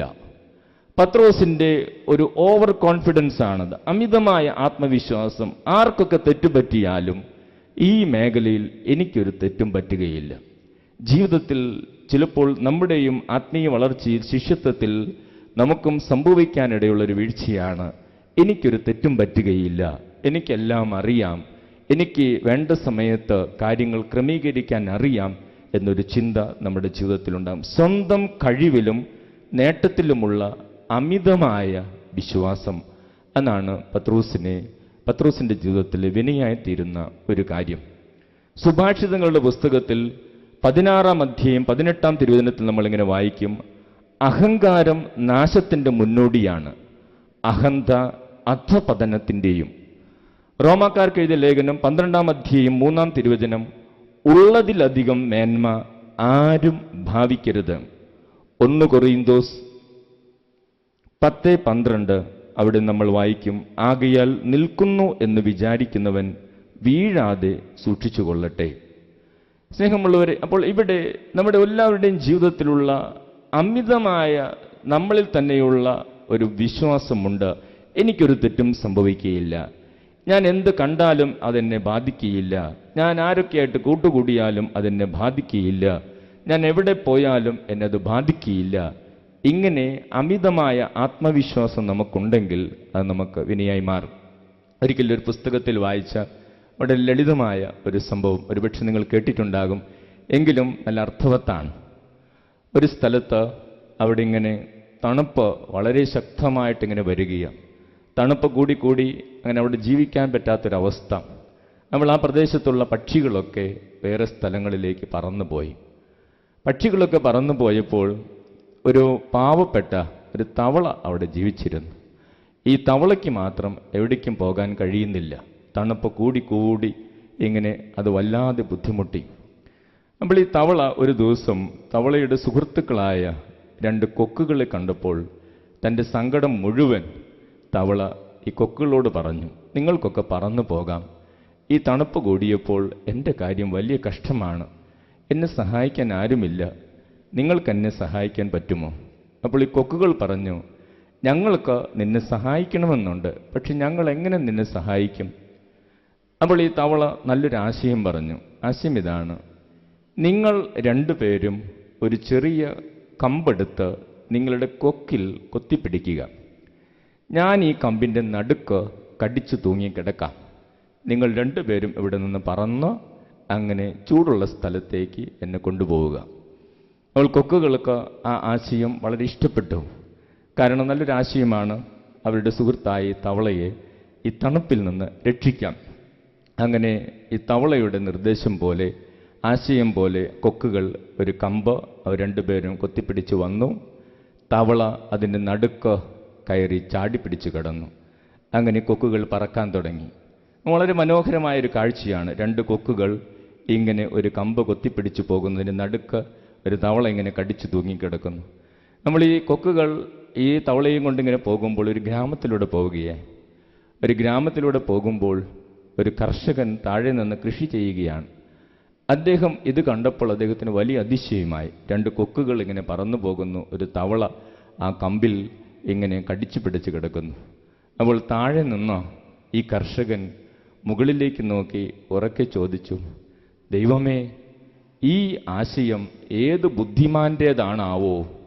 അപ്പോൾ ഉടനെ തന്നെ തവള വാ തുറന്നു പറഞ്ഞ്, ഞാനാണ് കണ്ടുപിടിച്ചത്. തവള അത് പറഞ്ഞതും താഴെ എത്തുന്നതും തവള ചമ്മന്തിയാകുന്നതും അന്ന് വൈകിട്ട് കർഷകൻ തവളയെ ഭക്ഷിക്കുന്നതും എല്ലാം സംഭവിച്ചു. സ്നേഹമുള്ളവരെ, ചില ആളുകൾ അങ്ങനെയാണ്. ഞാനാണിത് ചെയ്തത്, ഞാനാണിത് കണ്ടുപിടിച്ചത്, എനിക്കിങ്ങനെയൊക്കെ സാധിക്കും, എങ്ങനെയൊക്കെ വിളിച്ചു പറയാൻ ഒത്തിരി ആഗ്രഹമുള്ളവരുണ്ട്. അപ്പോൾ ഇവിടെ കർത്താവ് തിരുവചനങ്ങളിലൂടെ നമുക്ക് പറഞ്ഞു തരുന്നൊരു കാര്യം ഇതാണ്: ആർക്കും അമിതമായ ആത്മവിശ്വാസം, തന്നിൽ തന്നെയുള്ള അമിതമായ ആത്മവിശ്വാസം നല്ലതല്ല. എനിക്കൊരു തെറ്റും പറ്റുകയില്ല എന്നുള്ള ചിന്ത നല്ലതല്ല എന്നാണ് ഈശോ നമുക്ക് പറഞ്ഞു തരുന്നത്. സ്നേഹമുള്ളവർ, പ്രത്യേകിച്ച് വൈദികരും സിസ്റ്റേഴ്സിനെയൊക്കെ സംബന്ധിച്ചിടത്തോളം മറ്റുള്ളവർ നമ്മൾ സ്നേഹിക്കുന്നതും ബഹുമാനിക്കുന്നതും നമ്മൾ യേശുവിൻ്റെ സ്വന്തമാണ് എന്നുള്ളത് കൊണ്ടാണ്, യേശു നമ്മളിൽ പ്രവർത്തിക്കുന്നുണ്ട് എന്നുള്ളത് കൊണ്ടാണ് അവർ സ്നേഹിക്കുന്നത്. ഒരിക്കൽ ജോസഫ് വയലിലച്ചൻ്റെ ഒരു ലേഖനം വായിക്കാനിട വന്നു. ഒരു കഴുത ഫാദർ എമിലിനോട് പറഞ്ഞത് അതാണ് ആ തലക്കെട്ട്, ആ ലേഖനത്തിൻ്റെ തലക്കെട്ട്. ഒരു കഴുത ഫാദർ എമിലിനോട് പറഞ്ഞത് ശാലോമിൽ വന്നതാണ്. ഞാനത് വായിച്ചു. അതിൽ വളരെ ലളിതമായൊരാശയമാണ്. ഈ ഫാദർ എമിലിൻ ഒരിക്കൽ ഒരു ഇടവകയിൽ പ്രവർത്തിക്കാൻ പോയി കുറച്ച് നാളത്തേക്ക്. അദ്ദേഹം അവിടെ പ്രവർത്തിച്ചു കഴിഞ്ഞപ്പോൾ ആളുകളൊക്കെ വലിയ സ്വീകരണം, വലിയ സ്നേഹം, ഭവനങ്ങളിലൊക്കെ കൊണ്ടുപോകുന്നു, സമ്മാനങ്ങൾ കൊടുക്കുന്നു. അങ്ങനെ ഈ ഫാദർ എമിലിന് വളരെ സന്തോഷമായി. എന്നാൽ ദിവസങ്ങൾ കഴിഞ്ഞ്, മാസങ്ങൾ കഴിഞ്ഞൊരു ദിവസം ഈ ഫാദർ അവിടുന്ന് സ്ഥലം മാറി പോവുകയാണ്. ആ ഇടവകയിലെ യഥാർത്ഥ അച്ഛൻ വീണ്ടും അവിടേക്ക് വരികയാണ്.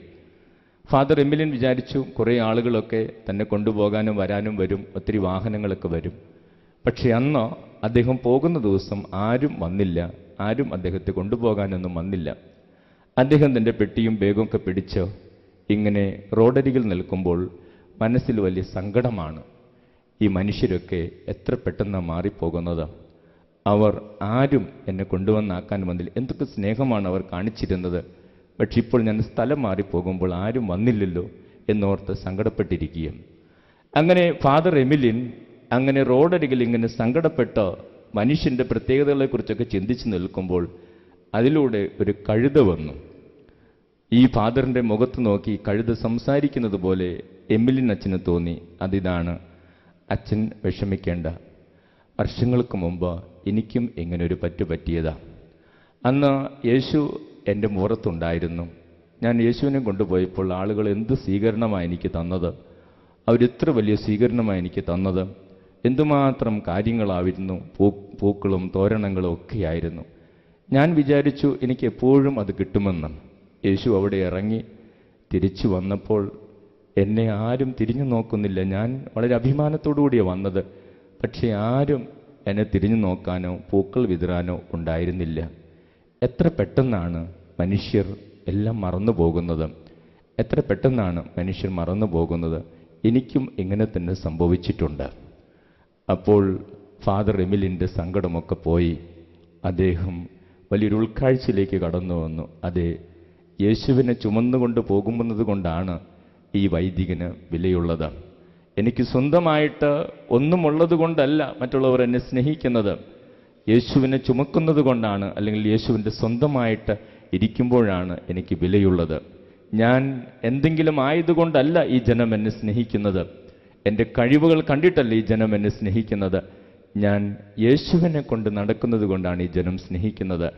അങ്ങനെ ഫാദർ എമിലിൻ്റെ സങ്കടം അവിടെ വെച്ച് പോയി, മാറിപ്പോയി എന്ന ആ ലേഖനത്തിൽ വളരെ മനോഹരമായി എഴുതിയത് വായിക്കാനിട വന്നു.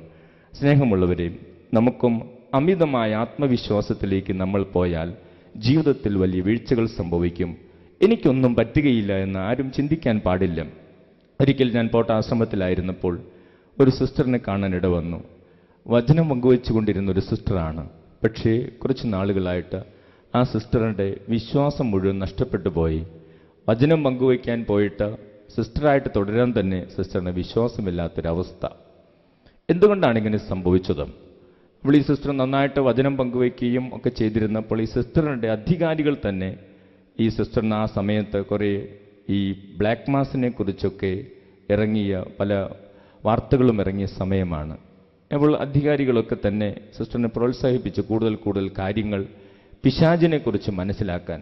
അങ്ങനെ ഈ സിസ്റ്റർ ഡെവിൾ വർഷിപ്പേഴ്സിൻ്റെ സൈറ്റുകളിൽ കയറി പിശാചിനെക്കുറിച്ചും അവൻ്റെ പ്രവർത്തനങ്ങളെക്കുറിച്ചും കൂടുതൽ ഇൻ്റർനെറ്റിൽ പഠിക്കാനും വായിക്കാനും തുടങ്ങി. പിന്നെ ചില മ്യൂസിക്കുകളൊക്കെയുണ്ട് ഡെവിൾ വർഷിപ്പേഴ്സ് ഉപയോഗിക്കുന്ന, അതൊക്കെ കേൾക്കാൻ തുടങ്ങി. സിസ്റ്ററിന് ആത്മവിശ്വാസമായിരുന്നു എനിക്കൊന്നും സംഭവിക്കുകയില്ല എന്ന്. പക്ഷേ വാസ്തവത്തിൽ സാവധാനം ആ സിസ്റ്ററിൻ്റെ വിശ്വാസം നഷ്ടപ്പെട്ടു പോയി. സിസ്റ്ററിന് പ്രവർത്തിക്കാൻ സാധിക്കാത്ത വിധത്തിലൊരു ബന്ധനാവസ്ഥയിലേക്ക് സിസ്റ്റർ പോയി. സ്നേഹമുള്ളവർ, പിന്നീട് അവിടെ ധ്യാനത്തിൽ വെച്ച് ഞങ്ങൾ പലർ ഒരുമിച്ച് ചേർന്ന് പ്രാർത്ഥിച്ച് പല കെട്ടുകളിൽ നിന്നും വിടുതലിന് വേണ്ടി പ്രാർത്ഥിച്ചതിന് ശേഷമാണ് അവർ സ്വതന്ത്രയായത്.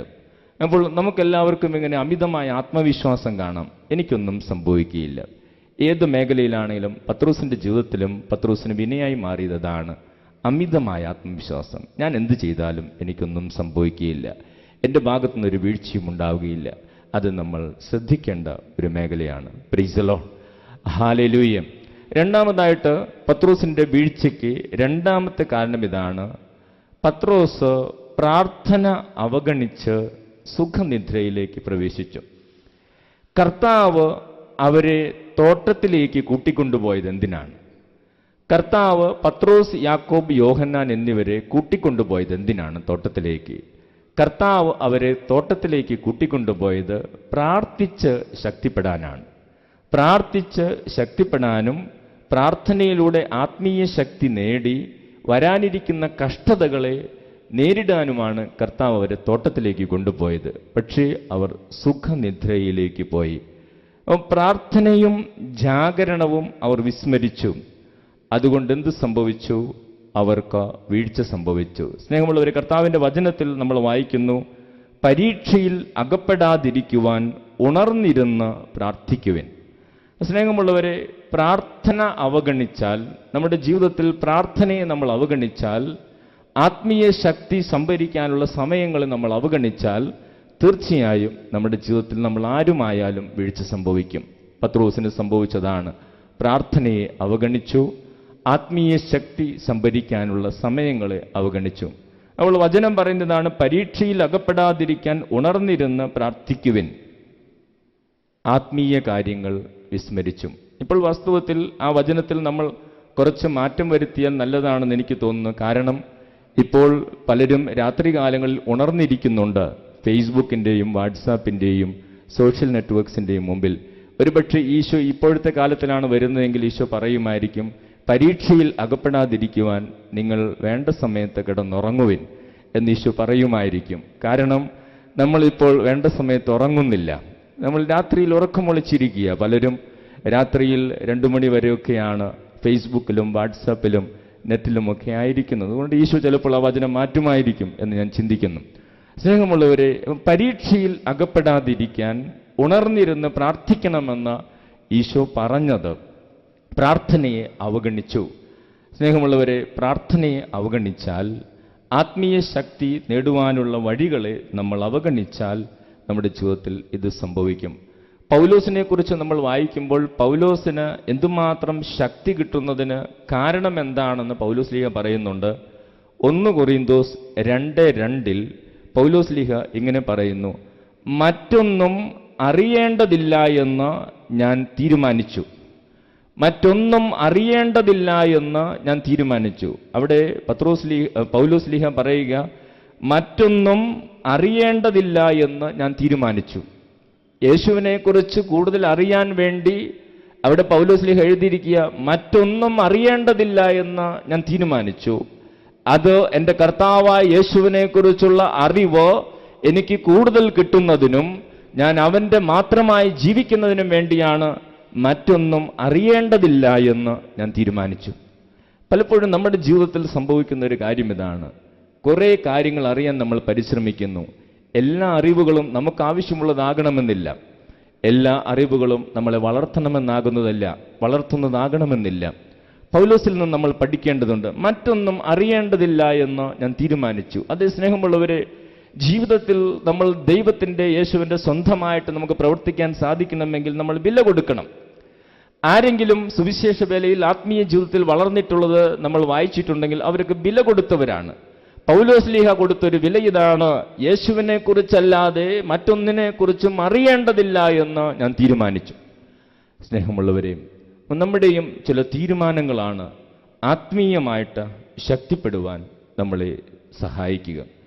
വീണ്ടും പത്രോസിൻ്റെ ജീവിതത്തെക്കുറിച്ച് നമ്മൾ ചിന്തിക്കുമ്പോൾ പത്രോസിൻ്റെ വീഴ്ചയ്ക്ക് വേറൊരു കാരണം ഇതാണ്. പത്രോസ് യേശുവിനെ അനുഗമിച്ചത് അകലമിട്ടാണ്. വചനത്തിൽ എഴുതിയിരിക്കുന്നു, പത്രോസ് അകലെ മാറി യേശുവിനെ അനുഗമിച്ചു. നമ്മുടെ ശിഷ്യത്വത്തിൽ നമ്മൾ യേശുവിനെ അനുഗമിക്കുന്നതിൽ അകലമിടാൻ തുടങ്ങിയാൽ സാവധാനം നമ്മൾ വീണുപോകും. അടുത്തനുകരിക്കുവാൻ വിളിക്കപ്പെട്ടവരാണ് നമ്മൾ ഓരോരുത്തരും. നമ്മൾ ഈ ശിഷ്യത്വത്തിൽ നമ്മൾ അകലമിടാൻ തുടങ്ങിയാൽ നമ്മൾ വീണു പോകുവാൻ ഇടയുണ്ട്. അതാണ് കർത്താവ് നമ്മളെ ഓർമ്മിപ്പിക്കുന്നത്.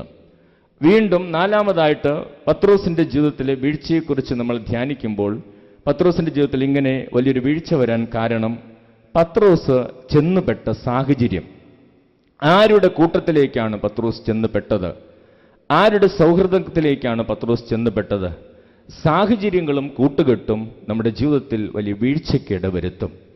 ഇവിടെ പത്രോസ് ചെന്നുപെട്ടത് യേശുവിനെതിരായി ചിന്തിക്കുന്ന ആളുകളുടെ കൂട്ടത്തിലേക്കാണ്. അപ്പോൾ പത്രോസ് ചെന്നുപെട്ട സാഹചര്യം പത്രോസിന്റെ വീഴ്ചയ്ക്ക് കാരണമാവുകയാണ്. അപ്പം നമ്മൾ ഓരോരുത്തരും ചെന്നുപെടുന്ന സാഹചര്യങ്ങൾ, നമ്മുടെ സൗഹൃദങ്ങൾ വളരെ പ്രധാനപ്പെട്ടതാണ്.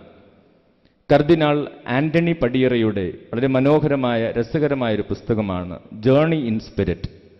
അദ്ദേഹത്തിൻ്റെ കുറെ ആത്മീയ വിചാരങ്ങൾ അദ്ദേഹം അതിൽ എഴുതിയിട്ടുണ്ട്. അതിൽ പടിയറ പിതാവ് ഒരു സംഭവം വളരെ രസകരമായിട്ട് എഴുതിയിട്ടുണ്ട്. ഒരിക്കൽ കേരളത്തിന് പുറത്തേക്ക് പഠിക്കാൻ പോയ ഒരു അച്ഛനെക്കുറിച്ചാണ് പടിയറ പിതാവ് അതിൽ എഴുതിയിരിക്കുന്നത്. പല സംഭവങ്ങളുണ്ട് അതിലൊന്നും ഇങ്ങനെയാണ്. കേരളത്തിന് പുറത്ത് അദ്ദേഹം പഠിക്കാൻ പോയപ്പോൾ അവിടെ തെറ്റായ ജീവിതം നയിക്കുന്ന ഒരു ലേഡി ഡോക്ടറെ കണ്ടു. അവൾ ഈ അച്ഛനും ഈ ലേഡി ഡോക്ടർ എങ്ങനെയെങ്കിലും മാനസാന്തരപ്പെടുത്തണം. ആ നാട്ടിൽ വേറെ കുറേ പേരൊക്കെ ഉണ്ട്, പക്ഷേ അവരൊന്നും മാനസാന്തരപ്പെടുത്താൻ തോന്നിയില്ല. ഈ ലേഡി ഡോക്ടറെ എങ്ങനെയെങ്കിലും മാനസാന്തരപ്പെടുത്തണം. അതിനുള്ള വഴികൾ ആലോചിച്ചു. ആദ്യം ഈ ലേഡി ഡോക്ടറുമായിട്ട് സൗഹൃദത്തിലാകണം, പിന്നീട് സംസാരിക്കണം, ഫോൺ വിളിക്കണം, കൂടുതൽ അടുത്ത് സംസാരിക്കണം. അങ്ങനെ യേശുവിനെക്കുറിച്ച് പറഞ്ഞുകൊടുത്ത് മാനസാന്തരപ്പെടുത്തണം. അതായിരുന്നു അച്ഛൻ്റെ പദ്ധതി. അങ്ങനെ പദ്ധതി പ്രകാരം അദ്ദേഹം ഈ ലേഡി ഡോക്ടറെ പരിചയപ്പെട്ടു, ഫോൺ വിളിക്കാൻ തുടങ്ങി, യേശുവിനെക്കുറിച്ച് പറഞ്ഞു കൊടുക്കാൻ തുടങ്ങി, വചനങ്ങൾ പറഞ്ഞു കൊടുക്കാൻ തുടങ്ങി, അവരുടെ തെറ്റായ ജീവിതത്തെക്കുറിച്ചൊക്കെ കേട്ടു തുടങ്ങി, തെറ്റായ ജീവിതം മാറ്റേണ്ട കാര്യങ്ങളെക്കുറിച്ചൊക്കെ പറഞ്ഞു കൊടുത്തു. അങ്ങനെ അവരുടെ സൗഹൃദം വളരെ വളർന്നു. അവർ ദിവസവും ഫോൺ വിളിക്കാൻ തുടങ്ങി. അങ്ങനെ ആന്റണി പടിയറ പിതാവ് പറയുകയാണ്, അങ്ങനെ അവസാനം ലേഡി ഡോക്ടർ അച്ഛനെ മാനസാന്തരപ്പെടുത്തി അവർ വിവാഹം കഴിച്ചു. സ്നേഹമുള്ളവരെ, പിതാവ് അവിടെ പറഞ്ഞിരിക്കുന്ന ഇത്രയേ ഉള്ളൂ. ആന്റണി പടിയറ പിതാവ് അതിൽ പറഞ്ഞിരിക്കുന്നതാണ്, നമ്മൾ മാനസാന്തരപ്പെടുത്താനാണെങ്കിൽ പോലും നമ്മൾ ചെന്നുപെടുന്ന സാഹചര്യങ്ങൾ നമ്മൾ സൂക്ഷിക്കണം. നമ്മൾ ചെന്നുപെടുന്ന സൗഹൃദങ്ങൾ നമ്മൾ സൂക്ഷിക്കണം. ആരൊക്കെയായിട്ടാണ് നമ്മൾ ഇടപഴകുന്നത്, അവരായിരിക്കുന്ന സാഹചര്യം എന്താണ്, അത് നമ്മൾ ശ്രദ്ധിച്ചില്ല എങ്കിൽ അപകടങ്ങൾ നമ്മുടെ ജീവിതത്തിലേക്ക് കടന്നു വരാൻ ഇടയുണ്ട്. സ്നേഹമുള്ളവരെ, ഇവിടെ പത്രോസിന്റെ ജീവിതത്തിലും സംഭവിക്കുന്നതാണ്. അദ്ദേഹം ചെന്നുപെട്ട സാഹചര്യമാണ് യേശുവിനെ തള്ളിപ്പറയുവാൻ ഇടവരുത്തിയത്. നമ്മുടെ ഓരോരുത്തരുടെ ജീവിതത്തിൽ നമ്മൾ ആരൊക്കെയായിട്ട് ഇടപഴകുന്നു, നമ്മുടെ സുഹൃത്തുക്കൾ ആരാണ്, ആരുടെ കൂടെയൊക്കെയാണ് ഞാൻ നടക്കുന്നത്, ആരോടൊക്കെയാണ് ഞാൻ ഫോൺ വിളിക്കുന്നത്, ആരൊക്കെയായിട്ടാണ് ഞാൻ ചാറ്റ് ചെയ്യുന്നത്, അത് വളരെ പ്രധാനപ്പെട്ടതാണ്. ആ സാഹചര്യങ്ങൾ ചിലപ്പോൾ ചില സാഹചര്യങ്ങൾ നമ്മളെ വീഴ്ചകളിലേക്ക് കൊണ്ടുപോകാം. പത്രോസിന്റെ ജീവിതത്തിൽ നിന്ന് നമ്മൾ ഒത്തിരിയേറെ നല്ല കാര്യങ്ങൾ പഠിക്കുമ്പോൾ പത്രോസിന്റെ ജീവിതത്തിൽ നിന്ന് ഈ 4 കാര്യങ്ങൾ നമ്മൾ പഠിക്കാം. കാരണം പത്രോസ് വീണ് പരിക്ക് പറ്റിയവനാണ്. അപ്പോൾ പത്രോസിൽ നിന്ന് നമുക്ക് പഠിക്കാനുള്ളതാണ്. ഇപ്രകാരം നമുക്കും പ്രവർത്തിക്കാതിരിക്കാം എങ്കിൽ നമ്മുടെ ആത്മീയ ജീവിതത്തിൽ കടന്നു വരാനിടയുള്ള പല വീഴ്ചകളെയും നമുക്ക് അതിജീവിക്കുവാൻ സാധിക്കും. Praise the Lord. ഹല്ലേലൂയ. യേശുവേ നന്ദി, യേശുവേ സ്തോത്രം. നമ്മൾ സ്നേഹമുള്ളവരെ, ഇങ്ങനെയൊക്കെ സംഭവിക്കുമ്പോൾ നമ്മുടെ ഈ ആത്മീയ ജീവിതത്തിൽ നമുക്ക് കൂടുതൽ ശക്തമായിട്ട് മുന്നേറാൻ സാധിക്കണമെങ്കിൽ നമ്മൾ നമ്മളെക്കുറിച്ച് കൂടുതൽ ആഴമായിട്ട് മനസ്സിലാക്കേണ്ടതുണ്ട്. ദൈവത്തെക്കുറിച്ച് നമ്മൾ മനസ്സിലാക്കുന്നത് പോലെ ഞാൻ എന്നെക്കുറിച്ച് കൂടുതൽ മനസ്സിലാക്കണം. എങ്കിലേ എനിക്ക് ആത്മീയ ജീവിതത്തിൽ ഉയരങ്ങളിലേക്ക് കയറാൻ സാധിക്കുകയുള്ളൂ. ഞാൻ എന്നെക്കുറിച്ച് കൂടുതൽ മനസ്സിലാക്കണം. എൻ്റെ കയ്യിലുള്ള ആയുധങ്ങൾ ഞാൻ മടികൂടാതെ ഉപയോഗിക്കണം. മർക്കോസിന്റെ സുവിശേഷം 10-ാം അധ്യായത്തിൽ 17 മുതലുള്ള തിരുവചനങ്ങൾ നമ്മൾ വായിക്കുമ്പോൾ യേശുവിൻ്റെ അരികിലേക്ക് കടന്നു വരുന്ന ഒരു ധനികനായ യുവാവിനെക്കുറിച്ച് നമ്മൾ വായിക്കും. അവൻ യേശുവിനോട് ചോദിക്കുന്നതാണ്, നിത്യജീവൻ പ്രാപിക്കുവാൻ ഞാൻ എന്താണ് ചെയ്യേണ്ടത്? നിത്യജീവൻ പ്രാപിക്കുവാൻ ഞാൻ എന്താണ് ചെയ്യേണ്ടത്? അതിന് യേശു പറഞ്ഞു, നിനക്ക് കൽപ്പനകൾ അറിയാമല്ലോ. അപ്പോൾ അവൻ പറഞ്ഞു, ചെറുപ്പം മുതലേ ഞാൻ അതൊക്കെ അനുസരിക്കുന്നുണ്ട്. യേശു അവനോട് ഓരോ കൽപ്പനകളായി എടുത്തു പറഞ്ഞു. അവനതൊക്കെ അനുസരിക്കുന്നുണ്ടെന്ന് പറഞ്ഞു. അവസാനം യേശു അവനോട് പറഞ്ഞു, നിനക്കൊരു കുറവുണ്ട്, പോയി നിനക്കുള്ളതെല്ലാം വിറ്റ് ദരിദ്രർക്ക് കൊടുക്കുക, അതിനുശേഷം എന്നെ വന്ന് അനുഗമിക്കുക. സ്നേഹമുള്ളവരെ, യേശുവിൻ്റെ അരികിൽ വന്ന് യേശുവിനോട് സംസാരിച്ചതിന് ശേഷം വിഷാദിച്ചു പോയിട്ടുള്ള ചുരുക്കം ചിലരെ വിശുദ്ധ ഗ്രന്ഥത്തിലുള്ളൂ. യേശുവിനെ കണ്ടതിന് ശേഷം, യേശുവിനോട് സംസാരിച്ചതിന് ശേഷം വിഷാദിച്ചു പോകുന്ന ചുരുക്കം ചിലരെയുള്ളൂ. അതിലൊരാളാണ് ഈ ധനികനായ യുവാവ്.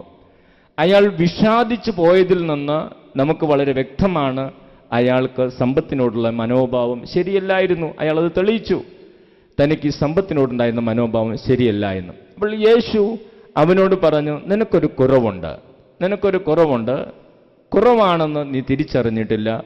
ആ കുറവിതാണ് നിന്റെ സമ്പത്തിനോടുള്ള മനോഭാവം. അപ്പോൾ യേശു അവന് പറഞ്ഞു കൊടുത്തപ്പോഴാണ് തനിക്കിങ്ങനെ ഒരു കുറവുണ്ടെന്ന് അയാൾക്ക് ബോധ്യപ്പെട്ടത്.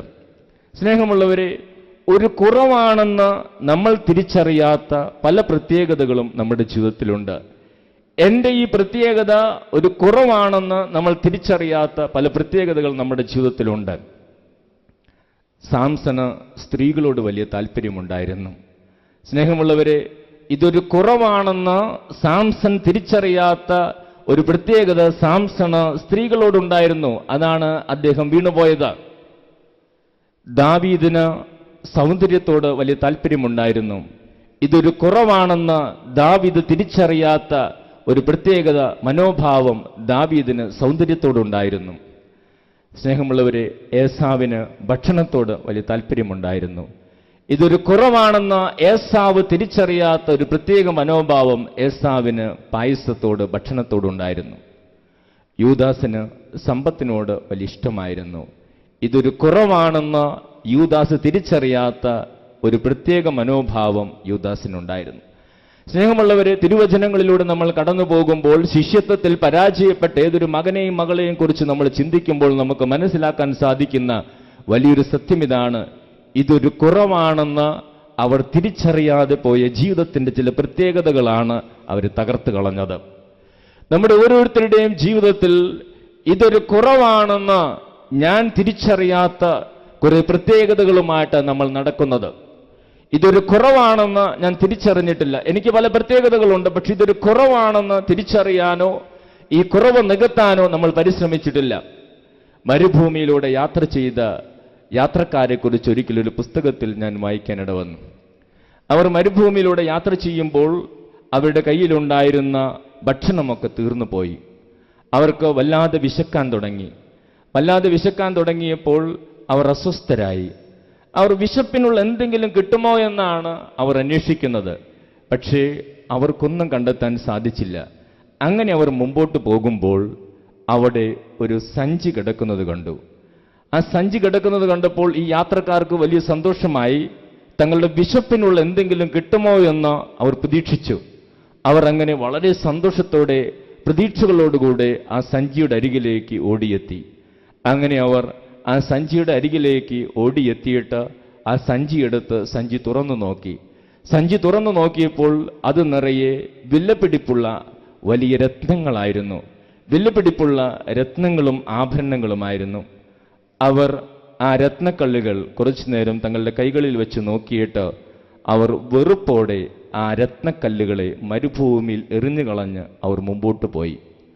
ഈ സംഭവം എഴുതിയിട്ട് ഒരു ആത്മീയ പിതാവ് അതിൻ്റെ അടിയിൽ മനോഹരമായ ഒരു ആശയം എഴുതിയിട്ടുണ്ടായിരുന്നു. അതിതാണ്: ജീവിതത്തിൽ എന്തെങ്കിലും കിട്ടുമെന്ന് കരുതി വിശപ്പുമായി നടക്കുന്നവർ ദൈവം അവരുടെ മുമ്പിൽ എത്ര വലിയ അമൂല്യമായ രത്നങ്ങൾ കൊണ്ടിട്ടാലും അതിൻ്റെ വിലയറിയുകയില്ല.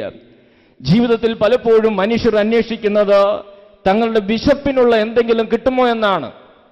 ഒരു സൗഹൃദത്തിൽ ഏർപ്പെടുമ്പോൾ എൻ്റെ വിശപ്പിനുള്ള എന്തെങ്കിലും കിട്ടുമോ എന്ന് അവിടെ അന്വേഷിക്കുന്നു. ഒരു തവണ TV കാണുമ്പോൾ എൻ്റെ വിശപ്പിനുള്ള എന്തെങ്കിലും കിട്ടുമോ എന്ന് അന്വേഷിക്കുന്നു. ഒരു തവണ മൊബൈൽ ഫോൺ എടുക്കുമ്പോൾ എൻ്റെ വിശപ്പിനുള്ള എന്തെങ്കിലും കിട്ടുമോ എന്ന് അന്വേഷിക്കുന്നു. ഒരു തവണ ഫേസ്ബുക്കിൽ കയറുമ്പോൾ എൻ്റെ വിശപ്പിനുള്ള എന്തെങ്കിലും കിട്ടുമോ എന്ന് കരുതുന്നു. ഒരു വ്യക്തിക്ക് കൗൺസിലിംഗ് കൊടുക്കുമ്പോഴും എൻ്റെ വിശപ്പിനുള്ള എന്തെങ്കിലും കിട്ടുമോ എന്ന് അന്വേഷിക്കുന്നു. ജീവിതത്തിൽ പലരും തങ്ങളുടെ വിശപ്പിനുള്ള എന്തെങ്കിലും കിട്ടുമോ എന്ന് മരണം വരെ അന്വേഷിച്ച് ദൈവം മുമ്പിലിട്ട് തരുന്ന പരിശുദ്ധാത്മാവിൻ്റെ വരദാനങ്ങളായ വലിയ രത്നങ്ങളെ വിലയറിയാതെ വെറുപ്പോടെ പൂഴിയിൽ എറിഞ്ഞു കളയുന്ന യാത്രക്കാരെ പോലെ പലരും നഷ്ടപ്പെടുത്തുന്നു. അതാണ് ആത്മീയ പിതാവ് അതിലെഴുതിയിരുന്നത്. എത്രയോ വലിയ സത്യമാണ് സ്നേഹമുള്ളവരെ. തമ്പുരാന്റെ മുമ്പിലിരുന്ന് ആത്മാർത്ഥമായിട്ട് നമ്മളെക്കുറിച്ചൊക്കെ ആത്മശോധന ചെയ്താൽ നമുക്ക് കുറേ കാര്യങ്ങൾ പിടികിട്ടും. നമ്മുടെ ജീവിതത്തിൽ പലപ്പോഴും നമ്മൾ അന്വേഷിക്കുന്നത് എന്താണ്? നല്ലതെന്ന ഭാവേന നമ്മളിൽ പലരും അന്വേഷിക്കുന്നത് എന്താണ്? പലരും അന്വേഷിക്കുന്നത് എൻ്റെ ഉള്ളിൻ്റെ ഉള്ളിലുള്ള വിശപ്പിനുള്ള എന്തെങ്കിലും കിട്ടുമോ എന്നാണ്. ഒരു സൗഹൃദത്തിൽ, ഒരു കാഴ്ചയിൽ, ഒരു സിനിമയിൽ, ഒരു TV ചാനലിൽ, ഫേസ്ബുക്കിൽ, വാട്സാപ്പിൽ എല്ലാം എൻ്റെ വിശപ്പിനുള്ള എന്തെങ്കിലും കിട്ടുമോ? സ്നേഹമുള്ളവരെ, അത് നമ്മൾ കണ്ടെത്തേണ്ടതുണ്ട്. ഞാൻ യേശുവിന് വേണ്ടി എന്തുമാത്രം ദാഹിക്കുന്ന ഒരു വ്യക്തിയാണ്, അതോ എൻ്റെ ജീവിതത്തിൽ ഞാൻ എൻ്റെ തന്നെ എന്തൊക്കെയോ വിശപ്പിനുള്ള അന്വേഷണങ്ങളുമായിട്ട് മുമ്പോട്ട് പോകുന്ന വ്യക്തിയാണോ? എങ്കിലത് കണ്ടെത്താൻ നമുക്ക് സാധിച്ചാലേ ഈ ആത്മീയ ജീവിതത്തിൽ നമുക്ക് വളരാൻ സാധിക്കുകയുള്ളൂ. ഇല്ല എങ്കിൽ നമ്മുടെ ജീവിതം മുഴുവൻ ഈ വിശപ്പിനുള്ള എന്തെങ്കിലും കിട്ടുവാനുള്ള വഴികൾ അന്വേഷിച്ച് നമ്മൾ പല വഴികളിലൂടെ ചിന്നിച്ചിതറിപ്പോകും. അത് ഞാൻ കണ്ടെത്തേണ്ടതുണ്ട്. എൻ്റെ മനസ്സിൻ്റെ ആഗ്രഹങ്ങളെക്കുറിച്ചോ, എൻ്റെ ചിന്തകളെക്കുറിച്ചോ, എൻ്റെ ആഭിമുഖ്യങ്ങളെക്കുറിച്ചോ, എൻ്റെ താല്പര്യങ്ങളെക്കുറിച്ചോ, എൻ്റെ തെരഞ്ഞെടുപ്പുകളെക്കുറിച്ച് ഞാൻ കണ്ടെത്തേണ്ടതുണ്ട്. ആത്മാർത്ഥമായിട്ട് ഞാൻ എന്നെ തന്നെ മനസ്സിലാക്കേണ്ടതുണ്ട്. എങ്കിൽ ഈ ജീവിതത്തിൽ ഒരു വളർച്ചയിലേക്ക്, അഭിഷേകത്തിലേക്ക് കടന്നു വരുവാൻ നമുക്ക് സാധിക്കും. നമ്മളെക്കുറിച്ച് കൂടുതൽ ചിന്തിക്കണം. എന്നെക്കുറിച്ച് ഞാൻ കൂടുതൽ ചിന്തിക്കണം. മനഃശാസ്ത്രത്തിൽ വളരെ ലളിതമായൊരു കാര്യം, മനഃശാസ്ത്രം പഠിച്ചവരൊക്കെ ഇവിടെ കുറേ പേരുണ്ടാകും, എനിക്കറിയാം. എങ്കിലും വളരെ ലളിതമായി, അറിയാത്തവർക്ക് അത് ഉപകാരപ്രദമാണ്. മനഃശാസ്ത്രത്തിൽ നമ്മളെ തന്നെ കണ്ടെത്തുവാൻ ഒരു വളരെ ലളിതമായ ഒരു കാര്യമുണ്ട്. ജൊഹാരി വിൻഡോ എന്ന് പറയും. ജൊഹാരി വിൻഡോ സൈക്കോളജി പഠിച്ചിട്ടുള്ളവർക്ക് അതറിയാം. വളരെ ലളിതമായ ഒരു കാര്യമാണ്. അതായത് പേഴ്സണാലിറ്റി സ്റ്റഡീസാണ്. നമുക്കൊരു വ്യക്തിയുടെ വ്യക്തിത്വത്തെ മനസ്സിലാക്കാൻ അതിൽ 4 തലങ്ങളിലാണ് ജൊഹാരി വിൻഡോയിൽ പറയുക. മനുഷ്യൻ്റെ പ്രത്യേകതകൾ 4 തലങ്ങളിൽ നമുക്ക് മനസ്സിലാക്കാം. ഒന്നാമത്തെ ഒരു പ്രത്യേകത ഇതാണ്. അതായത് എൻ്റെ ചില പ്രത്യേകതകളെക്കുറിച്ച്, ഞാൻ എന്ത് ചിന്തിക്കുന്നു എന്നതിനെക്കുറിച്ച് എനിക്കറിയാം, പക്ഷേ മറ്റുള്ളവർക്കറിയില്ല. ഞാൻ എന്ത് ചിന്തിക്കുന്നു, ഞാൻ എന്ത് ആഗ്രഹിക്കുന്നു എന്നുള്ളത് എനിക്കറിയാം, പക്ഷെ മറ്റുള്ളവർക്ക് അറിയുകയില്ല. അതിനൊരു ഉദാഹരണം പറഞ്ഞാൽ, നമ്മുടെ കൂട്ടത്തിൽ പഠിക്കുന്ന ഒരു സിസ്റ്ററിന്, അല്ലെങ്കിൽ നമ്മുടെ കൂട്ടത്തിൽ പഠിക്കുന്ന ഒരു ബ്രദറിന് ഫസ്റ്റ് റാങ്ക് കിട്ടി, കോളേജിൽ ഫസ്റ്റ് റാങ്ക് കിട്ടി, അല്ലെങ്കിൽ നല്ലൊരു സ്ഥലത്തേക്ക് ഉദ്യോഗം കിട്ടി. നമ്മളത് വിവരം അറിഞ്ഞു. നമ്മൾ ആ വിവരം അറിഞ്ഞ് ആ സിസ്റ്ററിനെ കാണുമ്പോൾ ഓടിച്ചെന്ന് കെട്ടിപ്പിടിച്ച് ആ സിസ്റ്ററിനെ അനുമോദിക്കുന്നു. ദൈവം നിന്നെ അനുഗ്രഹിച്ചല്ലോ എന്നൊക്കെ പറഞ്ഞു. എങ്കിലും നമ്മുടെ ഉള്ളിൽ നമ്മൾ സംസാരിക്കുന്ന എങ്ങനെയായിരിക്കാം? ദൈവമേ, നീ ദുഷ്ടനെ പന പോലെ വളർത്തുകയാണല്ലോ. സ്നേഹമുള്ളവരെ, പുറത്ത് നമ്മളിങ്ങനെ പറയും, പക്ഷേ അകത്ത് നമ്മളിതാ ചിന്തിക്കുന്നത് നമുക്ക് മാത്രമേ അറിയൂ, വേറെ ആർക്കും അറിയില്ല. നമ്മൾ കെട്ടിപ്പിടിക്കും, നല്ലത് പറയും, എല്ലാം ചെയ്യും, പക്ഷേ ഉള്ളിൽ ഞാൻ ചിന്തിക്കുന്നതായിരിക്കും, ദൈവമേ, നീ ഈ ദുഷ്ടനെ പന പോലെ വളർത്തുകയാണല്ലോ, നിനക്ക് കണ്ണില്ലേ? അപ്പോൾ അങ്ങനെ നമ്മൾ ചിന്തിക്കുന്നുണ്ടെങ്കിൽ നമുക്ക് മനസ്സിലാക്കാം എൻ്റെ മനോഭാവം എന്താണ്. സ്നേഹമുള്ളവരെ, രണ്ടാമതായിട്ട് ഉള്ളൊരു പ്രത്യേകത ഇതാണ്. എനിക്ക് ചില പ്രത്യേകതകൾ ഉണ്ടെന്ന് മറ്റുള്ളവർക്കറിയാം, പക്ഷെ എനിക്കറിയത്തില്ല. അത് എനിക്ക് ചില പ്രത്യേകതകൾ ഉണ്ടെന്ന് മറ്റുള്ളവർക്കറിയാം, പക്ഷെ എനിക്കറിയത്തില്ല. ഒരു ഉദാഹരണം പറഞ്ഞാൽ, നമ്മൾ സെമിനാരിലൊക്കെ പഠിക്കുമ്പോൾ ചിലപ്പോൾ നമ്മളിങ്ങനെ വർത്തമാനമൊക്കെ പറയുന്നു, അല്ലെങ്കിൽ സിസ്റ്റേഴ്സൊക്കെ ആണെങ്കിൽ മറ്റുള്ളവരോടൊക്കെ വർത്തമാനം പറയുന്നു. ചിലരൊക്കെ ഇങ്ങനെ കുറേ കാര്യങ്ങൾ ഇങ്ങനെ വർത്തമാനം പറഞ്ഞിങ്ങനെ നടക്കുന്നു. അപ്പോൾ ചിലപ്പോൾ കൂട്ടത്തിലുള്ളവർ പറയും, അവനാൾ ശരിയല്ല, അവൻ്റെ സംസാരം ശരിയല്ല. ചിലപ്പോൾ ആ സിസ്റ്ററെക്കുറിച്ച് ചിലപ്പോൾ വലിയ സിസ്റ്റേഴ്സ് പറയും, ഇത്തിരി അഴിഞ്ഞാട്ടം കൂടുതലാണ്, ഇത് ശരിയല്ല. പക്ഷേ ആ വ്യക്തി മാത്രം ഇത് മനസ്സിലാക്കുകയില്ല. എൻ്റെ പ്രവൃത്തികളിൽ ഇങ്ങനെ ഒരു പ്രോബ്ലം ഉണ്ടെന്ന് ആ വ്യക്തി മാത്രം ഇത് മനസ്സിലാക്കുകയില്ല. മറ്റുള്ളവർ എന്നെക്കുറിച്ച് ഇങ്ങനെ ചിന്തിക്കുന്നുണ്ടെന്ന് ആ വ്യക്തി മാത്രം മനസ്സിലാക്കില്ല. അതേസമയം മറ്റുള്ളവർക്കൊക്കെ അറിയാം, ആ ആൾക്ക് ഇങ്ങനെ ഒരു പ്രോബ്ലം ഉണ്ട്. Praise the Lord, hallelujah. അപ്പോൾ രണ്ടാമത്തെ മേഖല ഇതാണ്, എനിക്കറിയത്തില്ല, മറ്റുള്ളവർക്കറിയാം. മൂന്നാമത്തെ ഒരു മേഖല ഇതാണ്, എനിക്ക് ചില പ്രത്യേകതകളുണ്ടെന്ന് എനിക്കും അറിയാം, മറ്റുള്ളവർക്കും അറിയാം. എനിക്കിങ്ങനെ പ്രത്യേകതകളുണ്ട്, എനിക്കും അറിയാം, മറ്റുള്ളവർക്കും അറിയാം. ഒരു ഉദാഹരണം പറഞ്ഞാൽ, രാത്രിയിൽ ഇരുട്ടായി കഴിഞ്ഞാൽ, പകലൊക്കെ ഞാൻ നല്ല ധൈര്യമുള്ള ആളാണ്, ഒത്തിരി സംസാരിക്കുകയും ഒത്തിരി മിടുക്കനായിട്ട് ജീവിക്കുകയും ചെയ്യുന്ന ആളാണ്. പക്ഷെ രാത്രിയിൽ ഇരുട്ടായി കഴിഞ്ഞാൽ ഒന്ന് ബാത്റൂമിൽ പോകണമെങ്കിൽ അടുത്തുള്ള ബ്രദർ കൂടെ വരണം. അപ്പോൾ അവർക്കറിയാം എനിക്ക് ധൈര്യമില്ല, ഇരുട്ടായാൽ ആൾക്കും ധൈര്യമില്ല എന്നുള്ള കാര്യം ആ ആൾക്കും അറിയാം, എനിക്കും അറിയാം. അപ്പോൾ അങ്ങനെയുള്ള ചില കാര്യങ്ങളുണ്ട്. അതായത് എനിക്കും അറിയാം, മറ്റുള്ളവർക്കും അറിയാം.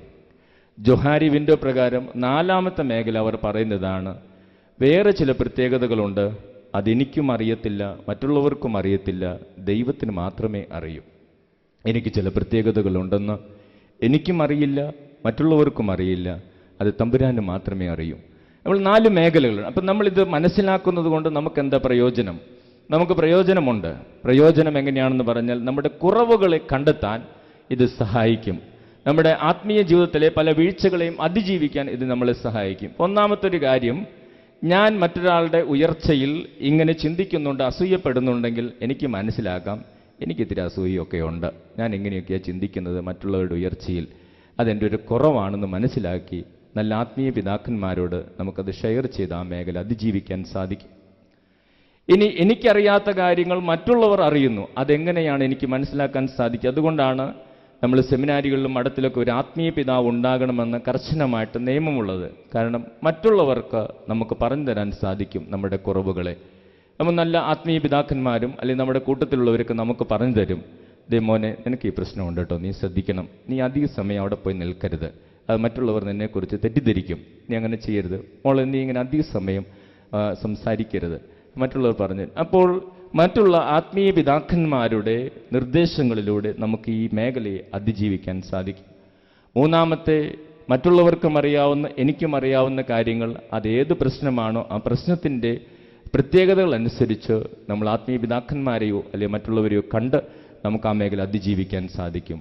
നാലാമത്തെ മേഖല, പ്രാർത്ഥനയിലൂടെ മാത്രമേ കണ്ടെത്താനും അതിജീവിക്കാനും സാധിക്കുകയുള്ളൂ. ആ ചെറുപ്പക്കാരന് യേശുവാണ് പറഞ്ഞു കൊടുത്തത്, മോനെ, നാട്ടുകാരുടെ മുമ്പിൽ നീ നല്ലവനാണ്, നാട്ടുകാരുടെ മുമ്പിൽ നീ നല്ലവനാണ്, നിനക്കിങ്ങനെ പണത്തിനോടൊരു ആർത്തിയുണ്ടെന്ന് ഈ നാട്ടിൽ ആരും പറയുന്നില്ല. വീട്ടുകാരുടെ മുമ്പിൽ നല്ലവനാണ്, നിനക്ക് പണത്തിനോട് ഇങ്ങനെ ഒരു മനോഭാവമുണ്ടെന്ന് ആരും പറയുന്നില്ല. പക്ഷേ യേശുവാണ് അവൻ്റെ ഉള്ളു കണ്ടത്. യേശുവിനോട് പറഞ്ഞു, നാട്ടുകാരുടെ മുമ്പിൽ നീ നല്ലവനാണെങ്കിലും വീട്ടുകാരുടെ മുമ്പിൽ നീ നല്ലവനാണെങ്കിലും നിനക്കൊരു കുറവുണ്ട്, നിന്റെ മനോഭാവം ശരിയല്ല, അത് നീ മാറ്റിയെടുക്കണം. അതേ സ്നേഹമുള്ളവരെ, നമ്മുടെ പല മനോഭാവങ്ങളെയും വേണ്ട വിധത്തിൽ നമുക്ക് പറഞ്ഞു തരാൻ സാധിക്കുന്ന തമ്പുരാനാണ്. തമ്പുരാൻ്റെ മുമ്പിൽ കൂടുതൽ സമയമിരുന്ന് പ്രാർത്ഥിച്ചാൽ നമുക്കത് സാധിക്കും. Praise the Lord, hallelujah. നമ്മൾ സ്നേഹമുള്ളവരെ, ഇതൊരു ആത്മീയ വളർച്ചയ്ക്ക് നമ്മളെ സഹായിക്കുന്ന ഏതാനും ചിന്തകളാണ് ഞാൻ പങ്കുവച്ചത്. ഇതൊരു മഞ്ഞുമല കയറ്റമാണ്. നമ്മുടെ കയ്യിലുള്ള ആയുധങ്ങൾ ഉപയോഗിച്ചാലേ നമുക്ക് മുകളിലേക്ക് കയറാൻ സാധിക്കുകയുള്ളൂ. നമ്മുടെ കയ്യിലുള്ള ആയുധങ്ങൾ നമ്മൾ ഉപയോഗിച്ചേ പറ്റൂ. അടുത്ത സ്റ്റെപ്പ് കയറാനുള്ള പടി നമ്മൾ വെട്ടിയുണ്ടാക്കിയാലേ നമുക്ക് കയറാൻ സാധിക്കൂ. നമുക്ക് മറക്കാതിരിക്കാം, മുകളിലേക്ക് ആർക്കും തെന്നി വീഴാനാകില്ല, താഴേക്ക് മാത്രമേ തെന്നി വീഴാൻ സാധിക്കുകയുള്ളൂ. താഴേക്ക് തെന്നി വീഴാൻ നമ്മൾ പ്രത്യേകിച്ചൊന്നും ചെയ്യേണ്ടതില്ല. ഒന്നും ചെയ്യാതിരുന്നാൽ മതി, കയ്യിലെ ആയുധങ്ങൾ ഉപയോഗിക്കാതിരുന്നാൽ മതി. ഞാൻ താഴേക്ക് വീണുപോയിട്ടുണ്ടെങ്കിൽ കർത്താവിനോട് മാപ്പപേക്ഷിക്കാം. മുകളിലേക്ക് കയറാൻ കർത്താവെ, എൻ്റെ കയ്യിലുള്ള ആയുധങ്ങൾ ഉപയോഗിക്കുവാൻ എന്നെ സഹായിക്കണമേ എന്ന് നമുക്ക് പ്രാർത്ഥിക്കാം. നമുക്ക് എഴുന്നേറ്റ് നിൽക്കാം.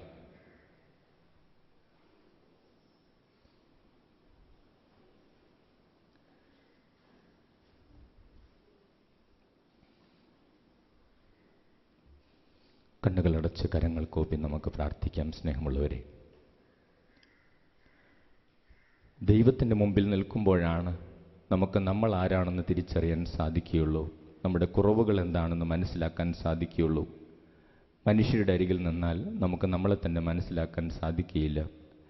യെശയ്യാ പ്രവാചകനെ തന്നെ തിരിച്ചറിഞ്ഞത് ദൈവത്തിൻ്റെ അരികിൽ നിൽക്കുമ്പോഴാണ്. യെശയ്യാ പ്രവാചകൻ്റെ പുസ്തകത്തിൽ 6-ാം അധ്യായത്തിൽ നമ്മൾ വായിക്കുന്നുണ്ടല്ലോ, ദൈവത്തിൻ്റെ അരികിൽ നിൽക്കുമ്പോൾ, ദൈവത്തിൻ്റെ പ്രകാശത്തിൽ നിന്നപ്പോഴാണ് യെശയ്യാ പ്രവാചകൻ തന്നെ തന്നെ മനസ്സിലാക്കിയത്. താൻ കുറവുകളുള്ളവനാണെന്ന് യെശയ്യാ പ്രവാചകൻ വിളിച്ചു പറഞ്ഞത്. ദൈവമേ, ഞാൻ അശുദ്ധമായ അധരങ്ങളുള്ളവരുടെ മധ്യേ വസിക്കുന്നവനാണ്, അശുദ്ധമായ അധരങ്ങളുള്ളവനാണെന്ന് പ്രവാചകൻ വിളിച്ചു പറഞ്ഞത് ദൈവത്തിൻ്റെ അരികിൽ നിന്നപ്പോഴാണ്. അതെ, നമ്മളെപ്പോലെ തന്നെയുള്ള മറ്റുള്ളവരുടെ അരികിൽ നിൽക്കുമ്പോൾ നമുക്കൊരു കുറവും കണ്ടെത്താൻ സാധിക്കണമെന്നില്ല.